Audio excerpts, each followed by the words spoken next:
السلام علیکم ورحمۃ اللہ وبرکاتہ۔ جی کیا حال ہیں؟ سب خیریت سے ہیں؟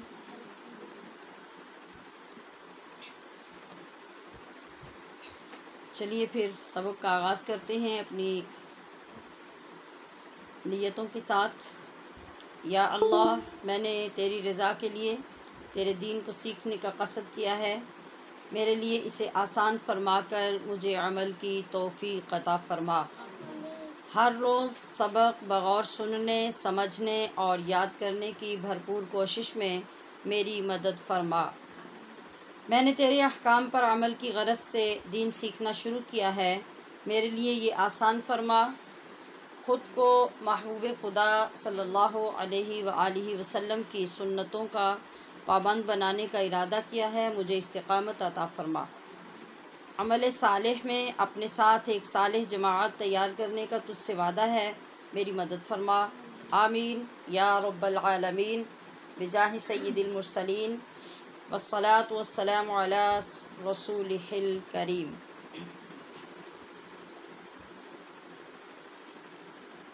سبق شروع کرتے ہیں قرآن مجید کا۔ سورہ نور نکالیے۔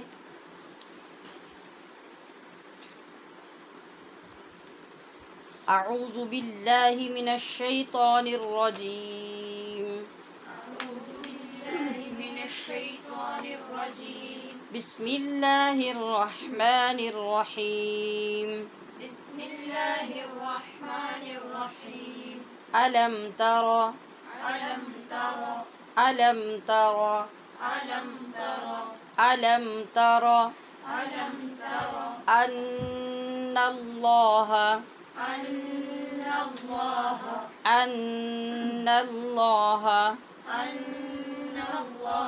ان اللہ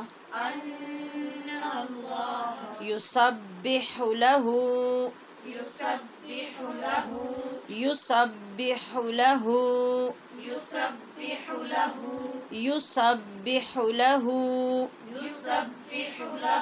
من فی السماوات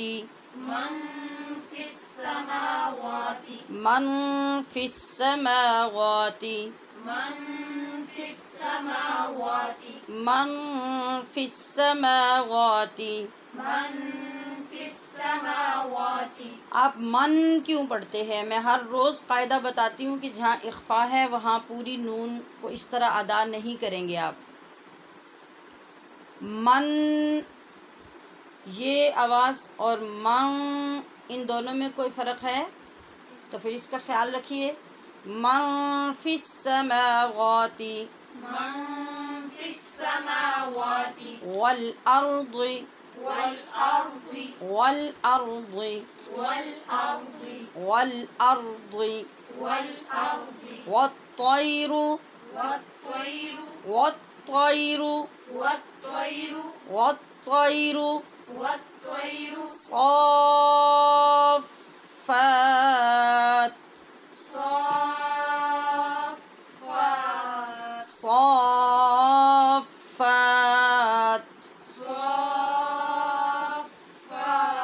صافات کل قد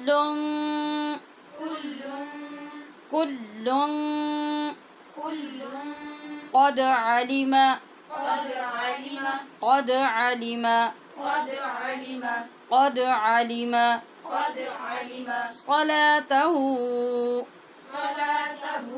صلاته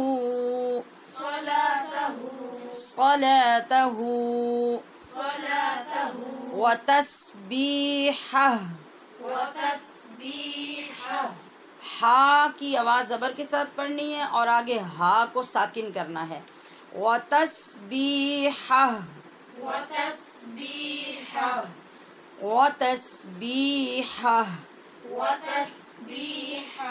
واللہ علیم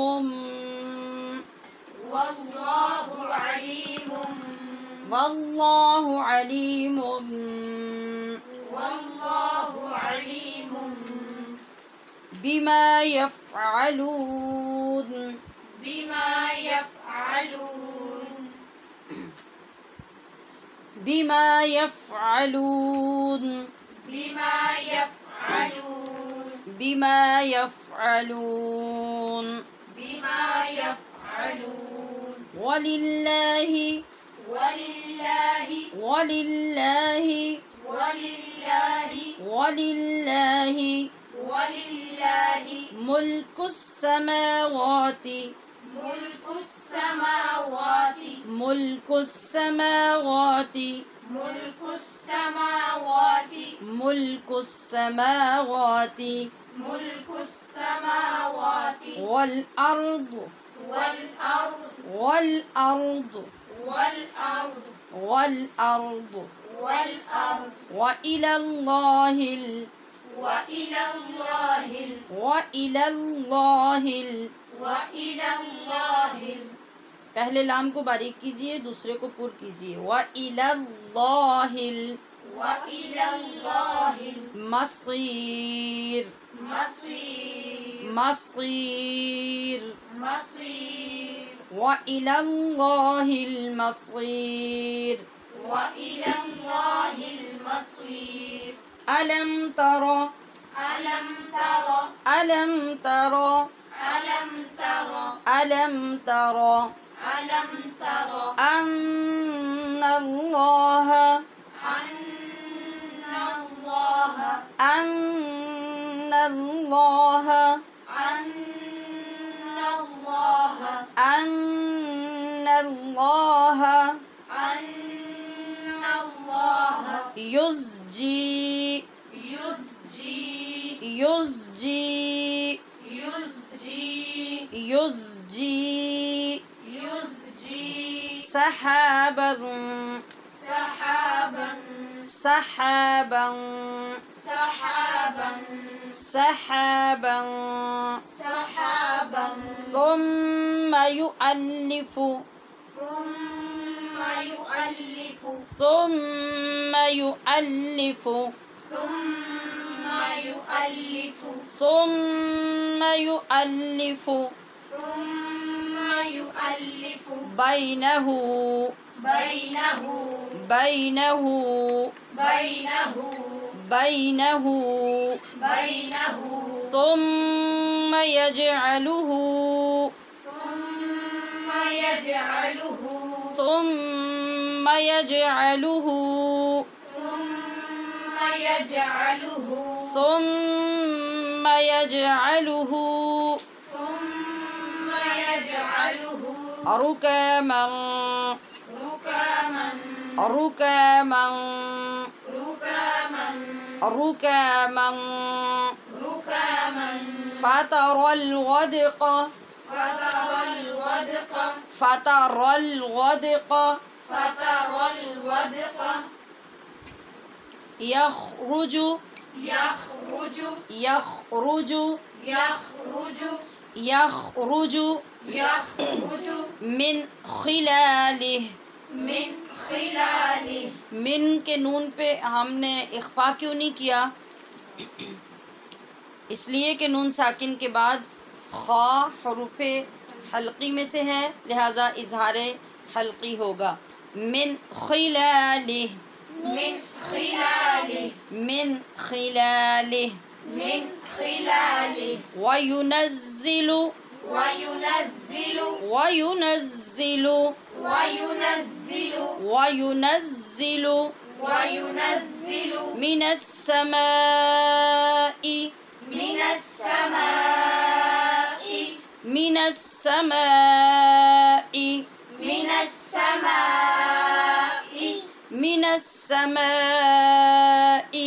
من السماء من جبال من جبال من جبال من جبال من جبال من جبال فيها فيها فيها فيها فيها فيها من برد من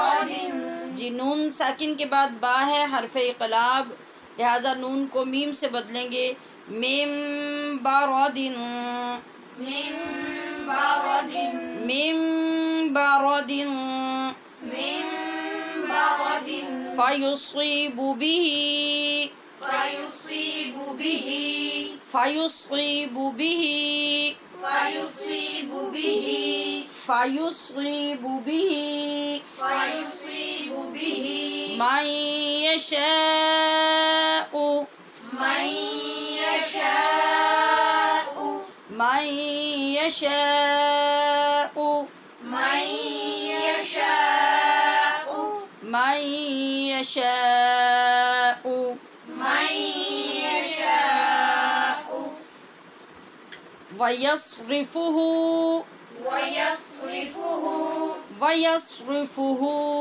ويصرفه ویصرفه ويصرفه عن من یشاء، عن من يشاء عن من يشاء، عن من يشاء عن من يشاء، عن من يشاء يكاد، يكاد يكاد، يكاد يكاد يكاد سنا برقه، سنا برقه سنا برقه، سنا برقه سنا برقه سنا برقه يذهب، يذهب يذهب، يذهب يذهب يذهب بالأبصار، بالأبصار را کو بھی پر کریں گے اور سوا نہیں پڑھیں، بالأبصار، بالأبصار بالأبصار بالأبصار يقلب الله، يقلب الله يقلب الله، يقلب الله يقلب الله يقلب الله الليل، الليل الليل، الليل الليل الليل والنهار، والنهار والنهار والنهار إن في ذلك، إن في ذلك إن في ذلك إن في ذلك لعبرة لعبرة لي لعبرة لعبرة لي لعبرة لعبرة لي أولي الأبصار، أولي الأبصار أولي الأبصار، أولي الأبصار أولي الأبصار أولي الأبصار ألم تر أن الله، ألم تر أن الله ألم تر أن الله ألم تر أن الله يسبح له من في السماوات والأرض، يسبح له من في السماوات والأرض يسبح له من في السماوات والأرض يسبح له من في السماوات والأرض والطير صافات، والطير صافات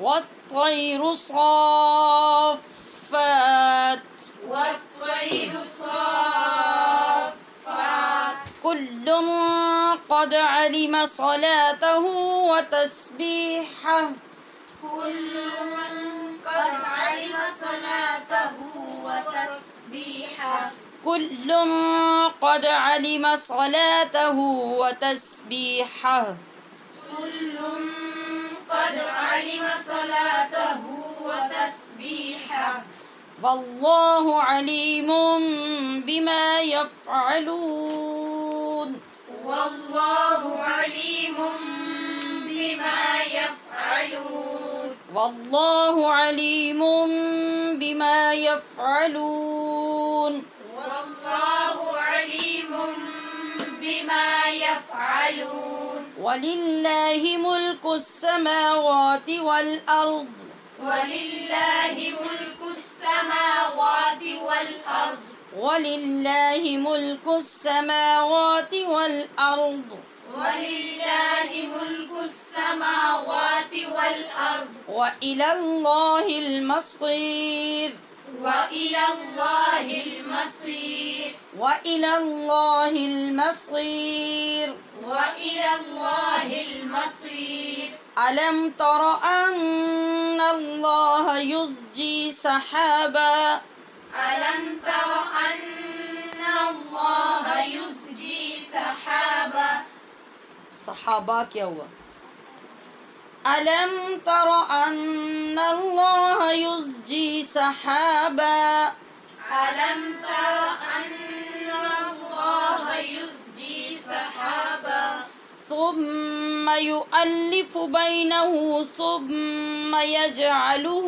ركاما ثم يؤلف بينه ثم يجعله ركاما ثم يؤلف بينه ثم يجعله ركاما ثم يؤلف بينه ثم يجعله ركاما فترى الودق يخرج من خلاله فترى الودق يخرج من خلاله فترى الودق يخرج من خلاله فترى الودق يخرج من خلاله وينزل من السماء من جبال فيها وينزل من السماء من جبال فيها وينزل من السماء من جبال فيها وينزل من السماء من جبال فيها من برد فيصيب به من يشاء فيها من برد فيصيب به من يشاء فيها من برد فيصيب به من يشاء فيها من برد فيصيب به من يشاء ويصرفه عن من يشاء ويصرفه عن من يشاء ويصرفه عن من يشاء ويصرفه عن من يشاء يكاد سنا برقه يكاد سنا برقه يكاد سنا برقه يكاد سنا برقه يذهب بالأبصار يذهب بالأبصار يذهب بالأبصار يذهب بالأبصار يقلب الله الليل والنهار يقلب الله الليل والنهار والنهار نہیں پڑھیں، واو کے لیے ہون گول کریں، والنهار والنهار يقلب الله الليل والنهار يقلب الله الليل والنهار إن في ذلك لعبرة لأولي الأبصار إن في ذلك لعبرة لأولي الأبصار الأبصار إن في ذلك لعبرة لأولي الأبصار إن في ذلك لعبرة لأولي الأبصار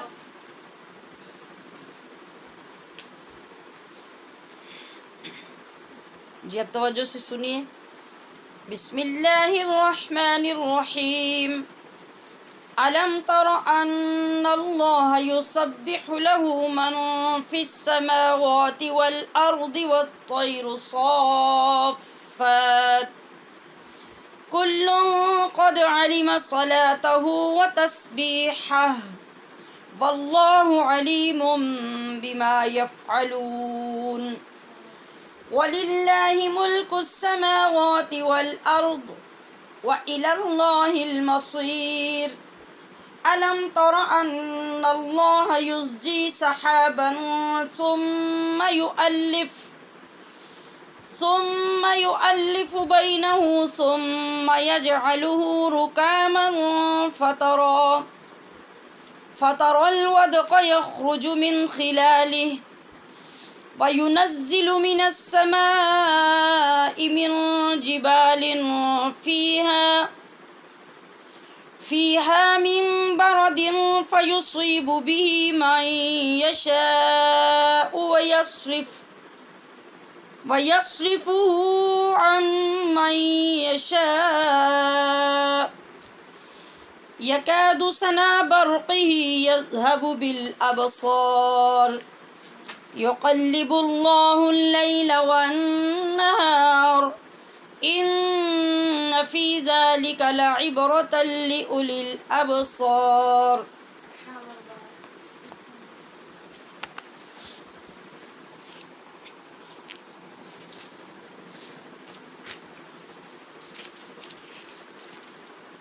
جی ترجمہ پڑھیں گے ابھی ہم. علم ترى، علم حمزہ ہے استفہامیہ، آ کا مطلب ہے کیا، لم کا مطلب نہیں یا نہ، تارا تم نے دیکھا یعنی کیا تم نے نہ دیکھا، ان کے، اللہ اللہ کی،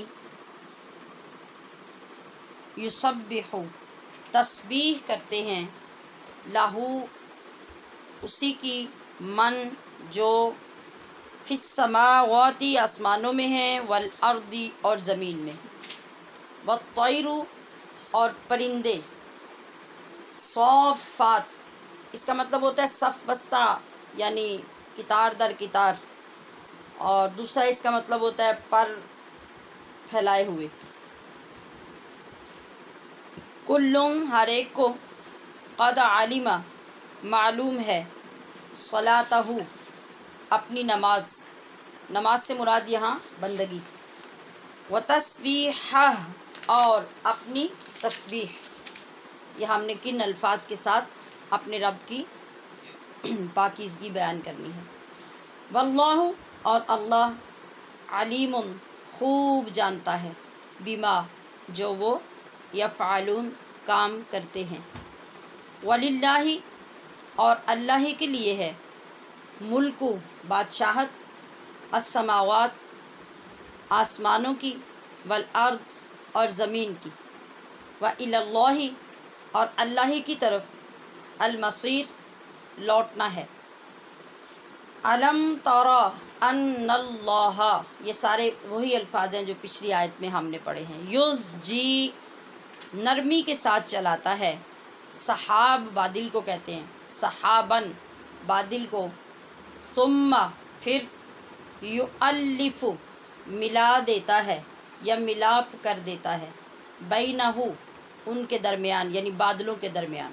جیسے چھوٹے چھوٹے سے ٹکڑے آسمان پہ نظر آتے ہیں اور پھر جب بارش برسنے کے قریب موسم ہوتا ہے تو وہ بہت بڑے بڑے سے بادل بنتے جاتے ہیں اور وہ ٹکڑے آپس میں جڑتے جاتے ہیں.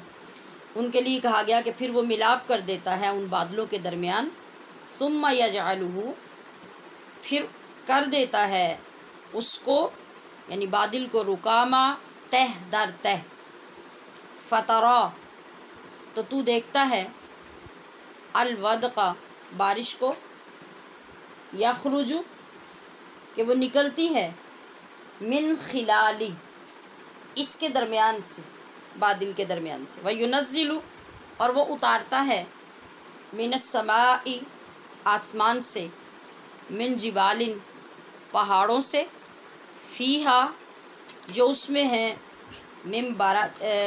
اس میں ہیں برف کے، من بارادین کچھ اولے، فیصیب پھر ڈالتا ہے یعنی ان اولوں کو، بہی ان کو، من جس پر، یشاء وہ چاہے، ویصرفہ اور پھیر دیتا ہے، جس سے، من جس سے یشاء چاہے، یکادو قریب ہے کہ، ثنا چمک، برقہی اس کی بجلی کی، یذہب لے جائے، بالابصار آنکھیں، یعنی اچک لے جائے، جب وہ ٹکراتی ہے تو لوگوں کی آنکھیں ضائع ہو جاتی ہیں۔ یقلب اللہ تبدیل فرماتا ہے اللہ، اللیل والنہار رات اور دن کو، ان فی ذالک بے شک اس میں، لعبرہ ضرور سمجھنے کا مقام ہے، لأولی الابصار آنکھ والوں کے لیے۔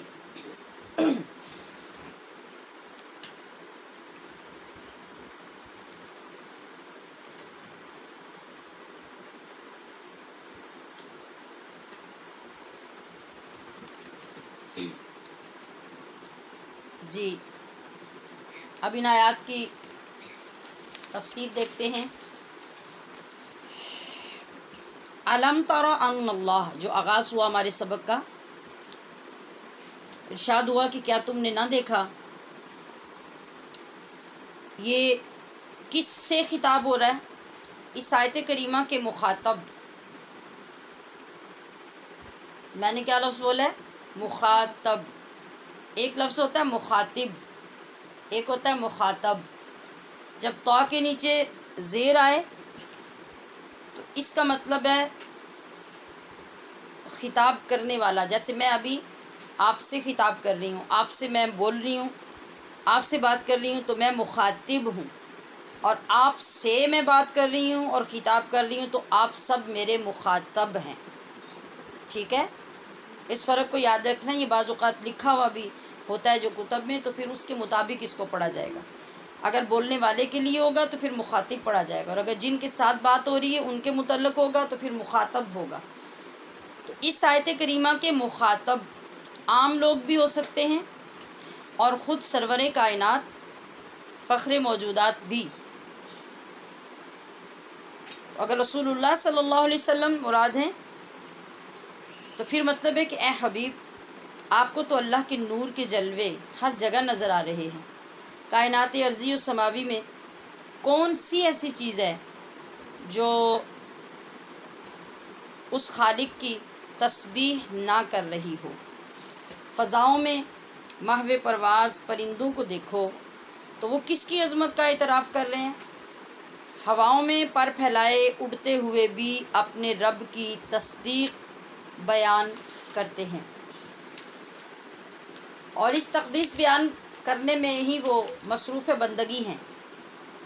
ہر مخلوق اپنے خالق کی الوہیت، شان ربوبیت کا اعلان اپنے مرتبہ وجود کے مطابق اور متناسب کرتی ہے، یعنی جیسی جیسی کسی کو اللہ پاک نے شکل دی ہے، جیسی جیسی ان کی جنس ہے، جیسی ان کی زبانیں ہیں، جیسی ان کی بولیاں ہیں، ہر مخلوق اپنی بولی کے مطابق اپنے حسب حال، اور جن کی بولی نہیں بھی، مطلب جو بول نہیں سکتے بظاہر اور بولتے نظر نہیں آتے، جیسے جمادات ہیں،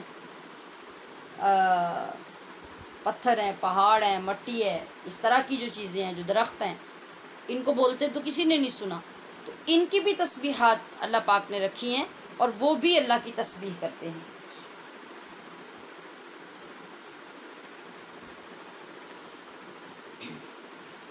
خواہ وہ زبان حال سے کریں یا زبان قال سے، بہت احادیث مبارکہ اس پر شاہد ہیں۔ حضرت ابن عباس نے فرمایا، ہر زندہ چیز اللہ کی تسبیح کرتی ہے، اور ہر چیز کی بندگی اس کے حسب حال ہے۔ مفسرین لکھتے ہیں کہ دروازہ کھولنے کی آواز، توجہ کیجئے، دروازہ کھولنے کی آواز اور چھت کا چٹکنا بھی تسبیح ہے۔ جس وقت آپ دروازہ کھولتے اور بند کرتے ہیں اس سے آواز جو آتی ہے، اور آج کل تو سیمیٹڈ چھتیں ہوتی ہیں، جو چھتیں لکڑی کی ہوتی تھیں آج بھی بہت سارے علاقوں میں ہیں بھی، تو ان سے بعض اوقات جو آواز، اکثر تو آواز آتی نہیں اور کبھی آواز آتی ہے، تو وہ آواز بھی مفسرین نے لکھا کہ وہ ان کی تسبیح ہوتی ہے، اور اس تسبیح میں جو ان کے کلمات ہوتے ہیں وہ ہوتے ہیں سبحان اللہ و بحمدہ۔ حضرت ابن مسعود سے منقول ہے کہ رحمت دو عالم صلی اللہ علیہ وسلم کی انگلیوں سے ہم نے چشمے جاری ہوتے دیکھے، اور ہم نے یہ بھی دیکھا کہ کھانا کھاتے وقت میں کھانا تسبیح کرتا تھا۔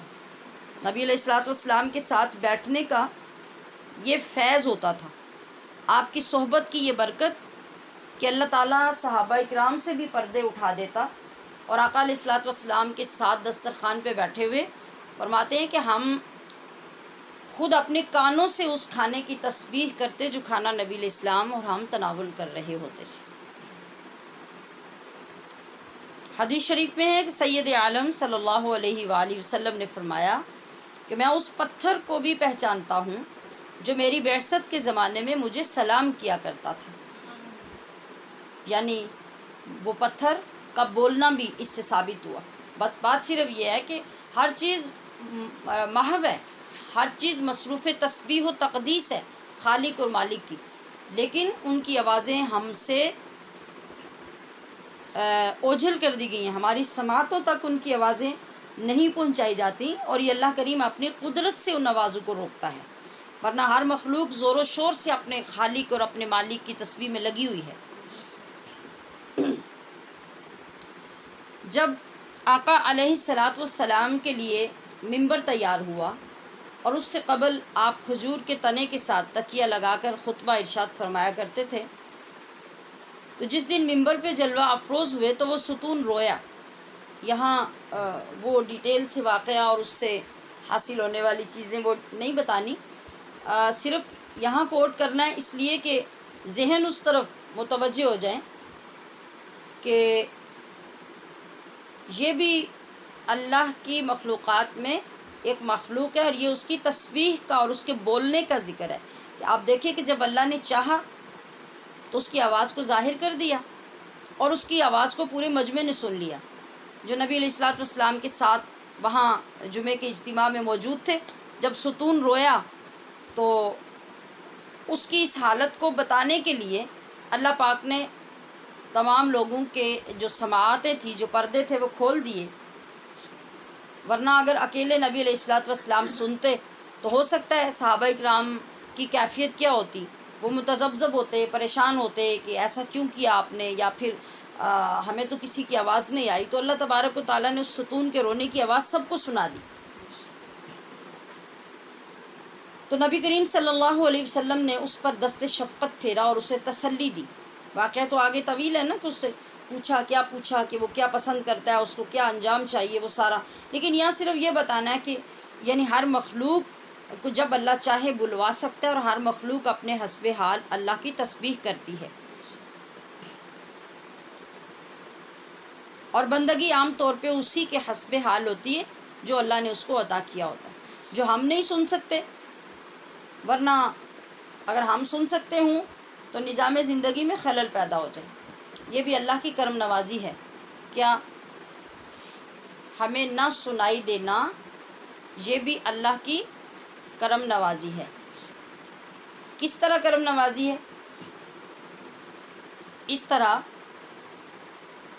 کہ ایک اللہ کے ولی نے جب یہی آیت کریمہ پڑھی تو سوچ میں پڑ گئے۔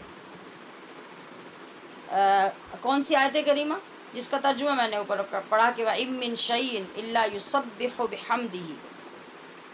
کوئی شے کا مطلب جو کچھ بھی رب کریم نے پیدا کیا اس میں سے کچھ بھی ایسا نہیں جو اس کی تسبیح اور اس کی شان بیان نہ کرتے ہوں۔ یہ آیت کریمہ جب اللہ کے ایک ولی نے پڑھی تو سوچ میں پڑ گئے کہ اگر ایسی بات ہے کہ ہر چیز تسبیح بیان کرتی ہے تو بے جان چیزیں تسبیح کیسے بیان کرتی ہیں؟ اب بے جان چیزوں میں دیکھیں نا، یہ سب چیزیں جو ہمارے ارد گرد پڑی ہیں، یہ لکڑی کی چیزیں ہیں، یہ لوہے کی چیزیں ہیں، یہ بے جان چیزیں ہم شمار کرتے ہیں ان کو، کیونکہ اپنی جگہ سے یہ خود ہل نہیں سکتی جب تک ہم انہیں ہلاتے نہیں ہیں، کسی جگہ پہ رکھے نہیں تو یہ رکھی نہیں جا سکتی، ان کی کوئی آواز نہیں ہوتی، کچھ نہیں ہوتا، تو یہ بے جان چیزوں میں شمار کی جاتی ہیں۔ تو انہوں نے بھی یہ سوچا کہ بے جان چیزیں اللہ کی تسبیح کیسے کر سکتی ہیں اور یہ ممکن کیسے ہے؟ سوچتے رہے، کچھ ٹائم گزر گیا، کچھ سمجھ نہیں آئی۔ ایک دن جب وہ طہارت حاصل کرنے کی غرض سے اٹھے، لوٹا پکڑا تو لوٹے میں سے آواز آ رہی تھی، اللہ اللہ۔ ایک دم سے دھچکا لگا، لوٹے کو چھوڑ دیا۔ اب ظاہر ہے کہ وہ لوٹے کو لے کے کہیں طہارت کے لیے جانا چاہتے تھے، اس سے استنجا کرنا تھا، اس میں پانی ڈالنا تھا، اسے چھوڑ دیا۔ پانی چھوڑ دیا تو مٹی کا ڈھیلا باہر سے اٹھایا کہ اس سے استنجا کر لیں۔ اب جب مٹی کا ڈھیلا زمین پہ جھک کے اٹھایا تو مٹی کے ڈھیلے سے آواز آ رہی تھی، اللہ اللہ اللہ۔ حیران ہو گئے، چھوڑ دیا۔ پھر ڈائریکٹ جا کے نل کا چلایا کہ وہاں سے چلو میں پانی لے لیں۔ تو جب چلو میں پانی بھرا تو پانی کے اندر سے آواز آ رہی تھی، اللہ اللہ اللہ۔ وہ پریشان ہو گئے کہ آخر میں ان چیزوں سے کیسے طہارت کروں، کس طرح انہیں استعمال کروں جو اللہ کا ذکر کر رہی ہیں۔ پانی اللہ کا ذکر کر رہا ہے تو میں اسے لے کے کیسے استنجا کروں؟ مٹی کا ڈھیلا اللہ کا ذکر کر رہا ہے تو میں اس سے استنجا کیسے کروں؟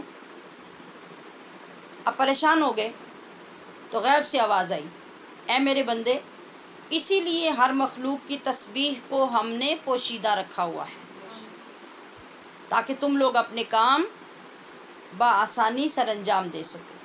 ہر مخلوق کو اللہ کریم نے ہی اس کی نماز اور تسبیح کا طریقہ سکھایا ہے، انہیں کسی سے سیکھنے کی ضرورت نہیں ہوتی۔ انسان کی طرح انہیں کسی درسگاہ یا استاد کے پاس جانا نہیں پڑتا، بلکہ اللہ پاک نے خود ہی القاء کر دی ہیں ان چیزوں کے ان کے حسب حال، اور ان کو بتا دیا کہ انہوں نے کیا کرنا ہے۔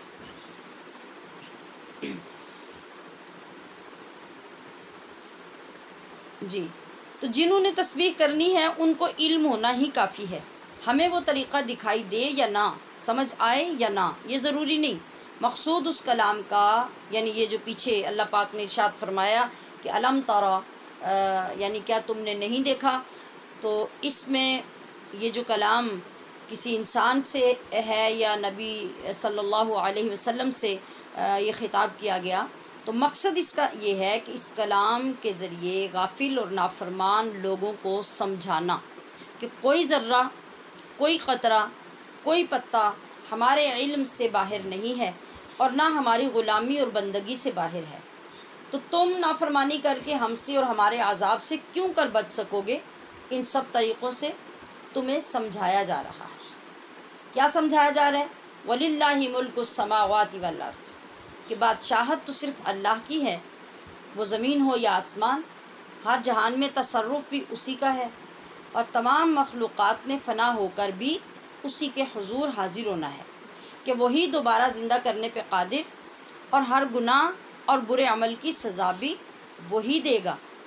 اب یہ بات سمجھانے کے بعد پھر انسان کو دوسری طرف چلایا اور اپنی عظیم ترین طاقت جو ہماری سمجھ سے بالا تر ہے اس کی طرف توجہ دلائی۔ فرمایا الم تر ان اللہ یزجی، کیا تم نے یہ نہیں دیکھا کہ اللہ پاک کس طریقے سے بادلوں کو چلاتا ہے، کس نرمی کے ساتھ، جیسے ہوا میں تیر رہے ہوں؟ تمہیں ان کی سمجھ آتی؟ یعنی ایک اور قدرت کاملہ کا ثبوت عطا کر رہا ہے کہ چشم بینا ہو تو دیکھو کہاں کہاں تمہارے رب کا حکم چلتا ہے، غور کرو، دیکھو کیا اب بھی اس ذات پر ایمان لانے میں کوئی ہچکچاہٹ ہونی چاہیے؟ کوئی ذات، کوئی طاقت ایسی ہے جس کا تصرف بادلوں پر بھی اس انداز سے ہو کہ ایک آسمان ہے، ایک ہی زمین ہے، مگر وہ جس زمین پہ چاہے بادل برسا دے، جس پہ چاہے دھوپ نکال دے، جہاں سے چاہے بادلوں کو چلا کر دوسرے شہروں اور دوسرے ملکوں پہ برسا دے، اور جہاں سیاہ گھٹائیں چھائی ہوئی تھیں وہاں پل بھر میں دھوپ نکال دے۔ یہ ساری چیزیں تو ہمارے مشاہدے کی ہیں، ہم اپنی آنکھوں سے دیکھتے ہیں. اور جہاں تیز دھوپ تھی وہاں آنن فانن بارش برسنے لگ جائے. کتنی نرمی سے آسمان پہ بادل کے ٹکڑے چلتے ہیں جیسے پانی پہ تیر رہے ہوں. چھوٹے چھوٹے بادلوں کے ٹکڑے اکٹھے کر کے انہیں ایک جگہ ڈھیر کر دیتا ہے. ڈھیر کا مطلب کیا ہے؟ یعنی آپ دیکھیں اگر کہ پورا وقت جب بارش ہو رہی ہوتی ہے، خاص طور پہ ساون کے جب بادل آتے ہیں تو وہ ادھر سے آتے ہیں ادھر نکل جاتے ہیں، ادھر سے آتے ہیں ادھر نکل جاتے ہیں. اور آپ دیکھیں گے کہ بادل روئی کے ٹکڑوں کی طرح اڑتے پھرتے ہیں. جب نیچے سے ایک تہ گزر جاتی ہے تو آپ اوپر دیکھتے ہیں کہ ابھی پھر کالے سیاہ بادل ہیں. آپ کے دیکھتے دیکھتے وہ بدلی آگے گزر جاتی ہے، آپ دیکھتے ہیں کہ نیچے پھر کالے سیاہ بادل ہیں. اس کو کہا کہ ان کو تہ در تہ اس نے اکٹھا کر دیا. یہ اس کی قدرت ہے کہ وہ اس طریقے سے بادلوں کو ڈھیر کر دیتا ہے. دیکھنے والا سمجھے کہ بادل بارش برسا رہے ہیں. بادل تو اسی طرح چل کر کہیں اور چلے جاتے ہیں، بارش ان کے درمیان سے برستی رہتی ہے. پھر آسمان پر موجود برف کے پہاڑوں میں سے اولے برساتا ہے. پھر جس کے جان و مال کو چاہتا ہے ان سے ہلاک کر دیتا ہے اور جس کے چاہتا ہے ان کو بچا لیتا ہے. جب بادل گرجتے اور چمکتے ہیں تو یوں محسوس ہوتا ہے گویا ابھی آنکھیں ختم ہو جائیں گی اور ان کا نور بادل کی چمک اچک لے جائے گی. اور پھر دیکھیے کہ حیران کن بات یہ ہے کہ پانی کی ٹھنڈک کے باوجود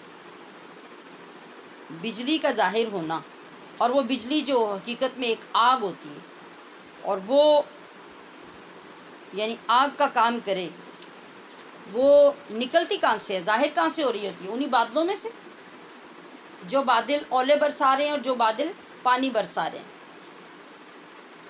تو اللہ کی قدرت کا اندازہ لگائیے کہ اس پانی کے اندر سے، اس برف کے اندر سے وہ جو بجلی ظاہر ہوتی ہے وہ آگ کا کام کرتی ہے. اگر انسان پہ گرتی ہے تو انسان جلا دیتی ہے، مویشیوں پہ گرتی ہے تو مویشی جلا دیتی ہے، گھروں پہ گرتی ہے تو گھر جلا دیتی ہے. یہ عظیم قدرتوں والے کے علاوہ کوئی پیدا نہیں کر سکتا. اور وہ قدرتوں والا صانع برحق اور حکیم مطلق کون ہے؟ ہمارا رب ہی ہے.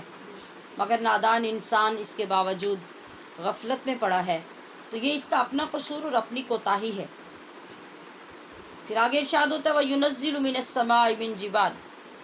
امام فخر الدین رازی اس کے بارے میں لکھتے ہیں، اس کا ایک مطلب تو یہ ہے کہ آسمان میں اس طرح اولوں کے پہاڑ ہیں جیسے زمین میں مٹی اور پتھر کے پہاڑ ہیں. پھر وہ ان پہاڑوں میں سے جتنے اولے چاہتا ہے برساتا ہے. اور دوسرا مطلب اس کا یہ ہے کہ آسمان سے مراد یہ آسمان نہیں جو ہر وقت ہمارے اوپر سروں پہ نظر آتا ہے، حقیقی آسمان نہیں بلکہ وہ بادل ہیں جو لوگوں کے سروں پہ بلند ہیں. اور پہاڑوں سے مراد وہ بادل ہیں جو بہت بدلیاں چھوٹی چھوٹی مل کے بہت بڑے بڑے بادل بن جاتے ہیں. مفسرین کہتے ہیں کہ اولے جمع ہوا پانی ہے جسے اللہ تعالیٰ زمین کی طرف نازل فرماتا ہے. یقلب اللہ اللیل والنہار. اور شان و قدرت بھی، یہ شان و قدرت بھی اللہ ہی کی ہے کہ وہ رات کے بعد دن اور دن کے بعد رات لاتا ہے. اگر عام انسان دیکھے تو رات کے بعد دن کا نکلنا اور دن کے بعد رات کا آنا سمجھ سے بالا تر ہے.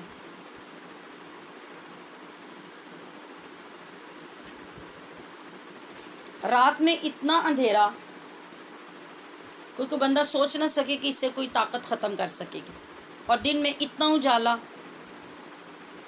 کہ انسان سوچ نہ سکے کہ اس کو بھی کوئی کم کر سکے گا. مگر ہم دیکھتے ہیں کہ ہر روز یہ سسٹم چل رہا ہے. اور پھر جو رات اور دن آتے ہیں وہ بھی ایک حال پہ نہیں ہوتے، بلکہ کبھی دن کا کچھ حصہ رات میں داخل کر دیتا ہے اور رات لمبی ہو جاتی ہے، دن چھوٹا ہو جاتا ہے. کبھی رات کا کچھ حصہ دن میں داخل کر دیتا ہے، رات چھوٹی ہو جاتی ہے، دن بڑا ہو جاتا ہے. اب دنوں راتوں کو چھوٹا بڑا کرتا رہتا ہے. اسی طرح انہی راتوں کے چھوٹا بڑا ہونے کے ساتھ موسم بھی تبدیل ہوتے رہتے ہیں. کبھی سردی آ جاتی ہے، کبھی گرمی آ جاتی ہے. ان تمام مذکورہ نشانیوں میں اللہ تعالیٰ کے وجود اس کی توحید، وحدانیت اور قدرت کے کھلے اور بین دلائل ہیں۔ اس سے بڑھ کر بھی تمہیں اللہ کی حقانیت کی دلیل کی ضرورت ہے۔ یہ اللہ تبارک و تعالیٰ پوچھ رہا ہے ان لوگوں سے جو یہ سارا کچھ پڑھنے، سننے، سمجھنے کے باوجود بھی اللہ کی ذات پر ایمان لانے میں تذبذب کا شکار رہتے ہیں اور اس کی فرما برداری کرنے میں کوتاہی کرتے رہتے ہیں۔ یہی وہ نشانیاں ہیں، یہی آیات بینات ہیں جن کو پڑھ کر انسان کے دلوں کے زنگ اترتے ہیں اور وہ اللہ کی فرما برداری کی طرف مائل ہوتے ہیں، انہیں توبہ کی توفیق ملتی ہے اور اپنی برائیوں کو چھوڑ کر نیکیوں کی فکر پیدا ہوتی ہے۔ اللہ پاک یہ فکر ہم سب کو بھی نصیب فرمائے۔ جی اب ہم متوجہ ہوتے ہیں حصۃ الحدیث کی طرف۔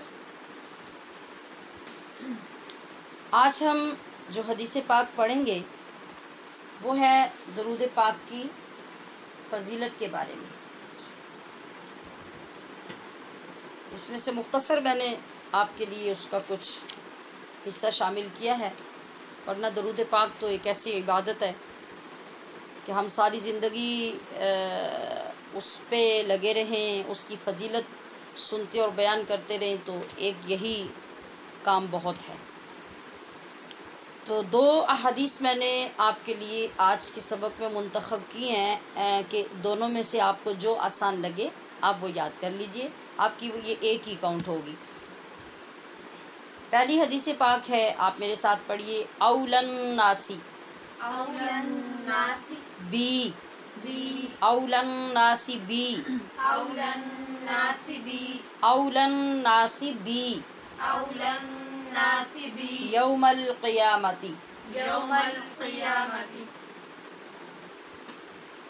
اکثرہم علی صلاح اکثرہم علی صلاح۔ اس کا ترجمہ ہے اول الناس بی، لوگوں میں سب سے زیادہ میرے قریب، یوم القیامتی، قیامت کے دن وہ لوگ ہوں گے، اکثرہم جو کثرت سے، علیہ مجھ پر، صلاح درود پڑھتے ہوں گے۔ دوسری حدیث پاک بھی پڑھیے، من صلی علیہ واحدتن من صلی علیہ واحدتن صلی اللہ علیہ عشرا من صلی علیہ واحدتن صلی اللہ علیہ عشرا۔ یہ دوسری حدیث ہے، میں یہ بتا رہی ہوں کہ آپ کو دونوں میں سے اختیار ہے، آپ جو چاہیں دونوں میں سے ایک یاد کر لیں۔ اب اس کا ترجمہ ہے، من کا مطلب ہے جو شخص صلی درود پڑھے، علیہ مجھ پر، واحدتاً ایک بار، صلی اللہ تو رحمتیں بھیجتا ہے اللہ، علیہ اس شخص پر، عشرا 10، یعنی مجھ پر ایک بار جس نے درود پڑھا اللہ اس پر 10 رحمتیں بھیجتا ہے۔ سرکار دو عالم صلی اللہ تعالی علیہ وسلم کی ذات اقدس پر درود بھیجنے کا حکم اللہ تعالیٰ نے قرآن پاک میں خود فرمایا ہے۔ یہ تو ہر بیان سے قبل، ہر سپیچ سے قبل، ہر محفل میں اس کا ذکر تو آپ سنتے ہی ہیں کہ اللہ پاک نے اس آیت کریمہ میں اس کا ذکر فرمایا، ان اللہ و ملائکتہ یصلون علی النبی یا ایھا الذین آمنوا صلوا علیہ وسلموا تسلیما۔ آپ صلی اللہ تعالی علیہ وسلم کا فرمان عالی شان ہے کہ بخیل ہے وہ شخص جس کے سامنے میرا نام لیا جائے اور وہ مجھ پر درود نہ پڑھے۔ ایک مقام پہ آپ نے یہ فرمایا، دوسرے مقام پہ فرمایا کہ رسوا ہو جائے وہ شخص، استغفر اللہ۔ یہ بہت بڑی سستی ہوتی ہے ہمارے لوگوں کی، جس وقت خاص طور پہ محفل پہ بیٹھے ہوتے ہیں توجہ دوسری طرف ہو جاتی ہے، اپنے دیگر مشاغل میں مبتلا ہو جاتے ہیں، یا جو پڑھنے والے بچے ہوتے ہیں وہ جب پڑھ رہے ہوتے ہیں اور ایسی چیز کو سمجھائی جا رہی ہو ان کی توجہ بعض اوقات آگے پیچھے ہو جاتی ہے۔ تو آپ سنیے کہ نبی کریم صلی اللہ علیہ وسلم کو یہ بات کس قدر ناپسند ہے کہ آپ کا نام اقدس لیا جائے اور کوئی شخص آپ پہ درود نہ پڑھے۔ پہلے تو آپ نے فرمایا کہ وہ شخص بخیل ہے جس کے سامنے میرا نام لیا جائے اور وہ مجھ پہ درود نہ پڑھے، اور دوسرے مقام پہ فرمایا کہ رسوا ہو جائے وہ شخص جو میرا نام سنے اور مجھ پہ درود نہ پڑھے۔ شیخ عبدالحق محدث دہلوی فرماتے ہیں تمام نفلی عبادتوں میں سے افضل عبادت درود شریف ہے۔ آپ نے غور فرمایا نفلی عبادتیں کیا ہوتی ہیں؟ ہم ویسے نوافل ادا کریں یا پھر ہم تسبیحات پڑھیں، ذکر اذکار کریں جو اللہ پاک نے ہمارے اوپر فرض اور واجب نہیں کی، کچھ بھی، ان تمام عبادتوں سے افضل عبادت فرما رہے ہیں کہ درود پاک ہے۔ اور حضرت مجدد الفسانی رحمۃ اللہ علیہ کے نزدیک بھی زبانی ذکر مطلب جو زبان سے بول کے کرتے ہیں، جیسے لا الہ الا اللہ، لا الہ الا اللہ، بسم اللہ الرحمن الرحیم، لا حول ولا قوہ، اور سبحان اللہ و بحمدہ، یہ تمام ذکر زبانی ذکر ہیں۔ تو وہ فرما رہے ہیں کہ زبانی ذکر سے درود شریف افضل ہے، اور ذکر قلبی درود پاک پڑھنے سے افضل ہے۔ کہ جب نقش بندیہ میں بچے آتے ہیں یا خواتین جب اس ذکر سے فیضیاب ہوتی ہیں تو ان کو یہ بعض اوقات ٹینشن لگ جاتی ہے کہ ہم اتنا درود پاک پڑھتے تھے اور اب نہیں پڑھ رہے، اور جب تک انہیں بتایا جاتا ہے کہ ان اسباق کے مکمل ہونے تک آپ درود پاک کم پڑھیں گے اور یہ ذکر زیادہ کریں گے، اور اس کے بعد پھر آپ کو دوبارہ اجازت مل جائے گی، تو وہ اس بات پہ بعض اوقات پریشان ہو جاتی ہیں کہ ہم ابھی ذکر کریں، بس صرف ذکر کریں۔ سنیے ذرا، ان کو جو زبانی پڑھنے کی عادت ہوتی ہے تو لوگ یہ سمجھتے ہیں کہ ہم یہ تسبیح بھی پڑھتے تھے، یہ بھی پڑھتے تھے، یہ بھی پڑھتے تھے، اور اب ہم صرف اس میں ذات کا یعنی اللہ کا ذکر کریں گے اور وہ بھی قلب میں، تو شاید وہ سمجھتے ہیں کہ یہ ایک چھوٹی سی بات ہے۔ اب سنیے کہ حضرت مجدد الفسانی رحمۃ اللہ علیہ فرما رہے ہیں کہ جو زبانی ذکر ہے اس سے تو درود پاک افضل ہے، مگر جو قلبی ذکر ہے، قلبی ذکر درود پاک سے بھی افضل ہے۔ اور وہ ذکر کیا ہوتا ہے؟ وہ صرف لفظ اللہ کا ذکر ہوتا ہے جو آپ نے قلب میں اپنے لطیفے میں وہ ذکر کرنا ہوتا ہے بغیر زبان کے، تو اس کی یہ فضیلت اتنی بیان ہو رہی ہے۔ تو پھر آپ خود سوچ لیجئے کہ جب تک آپ کے وہ اذکار مکمل نہیں ہوتے نقش بندیہ کے، اس وقت تک اس کی اجازت نہ دینے کا کیا مطلب ہوتا ہے کہ وہ آپ جو ذکر کر رہے ہوتے ہیں اس صورت میں اس طرح ذکر قلبی کرنا وہ اس سے بھی زیادہ فضیلت والا ہو جاتا ہے۔ نبی کریم صلی اللہ علیہ وسلم نے ارشاد فرمایا تم اپنی مجلسوں کو مجھ پر درود شریف پڑھ کر مزین کرو، اس لیے کہ تمہارا مجھ پر درود پڑھنا قیامت کے دن تمہارے لیے نور ہوگا۔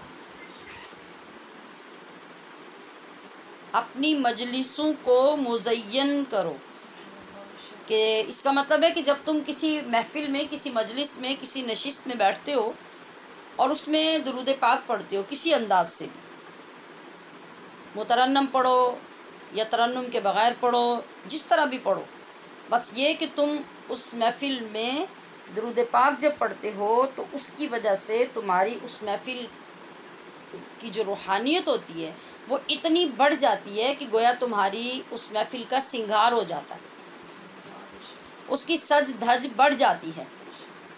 تو جب تمہیں یہ عادت ہوگی کہ تم دنیا میں اپنی ہر بزم، اپنی ہر محفل، اپنی ہر نشست کو درود پاک کے ساتھ مزین کرو گے، تو پھر تمہارا یہ پڑھا ہوا درود قیامت کے دن تمہارے لیے نور ہوگا، وہ نور تمہارے ارد گرد اور تمہارے آگے پیچھے روشنی کرے گا، جس روشنی میں تمہیں وہاں چلنا آسان ہو جائے گا۔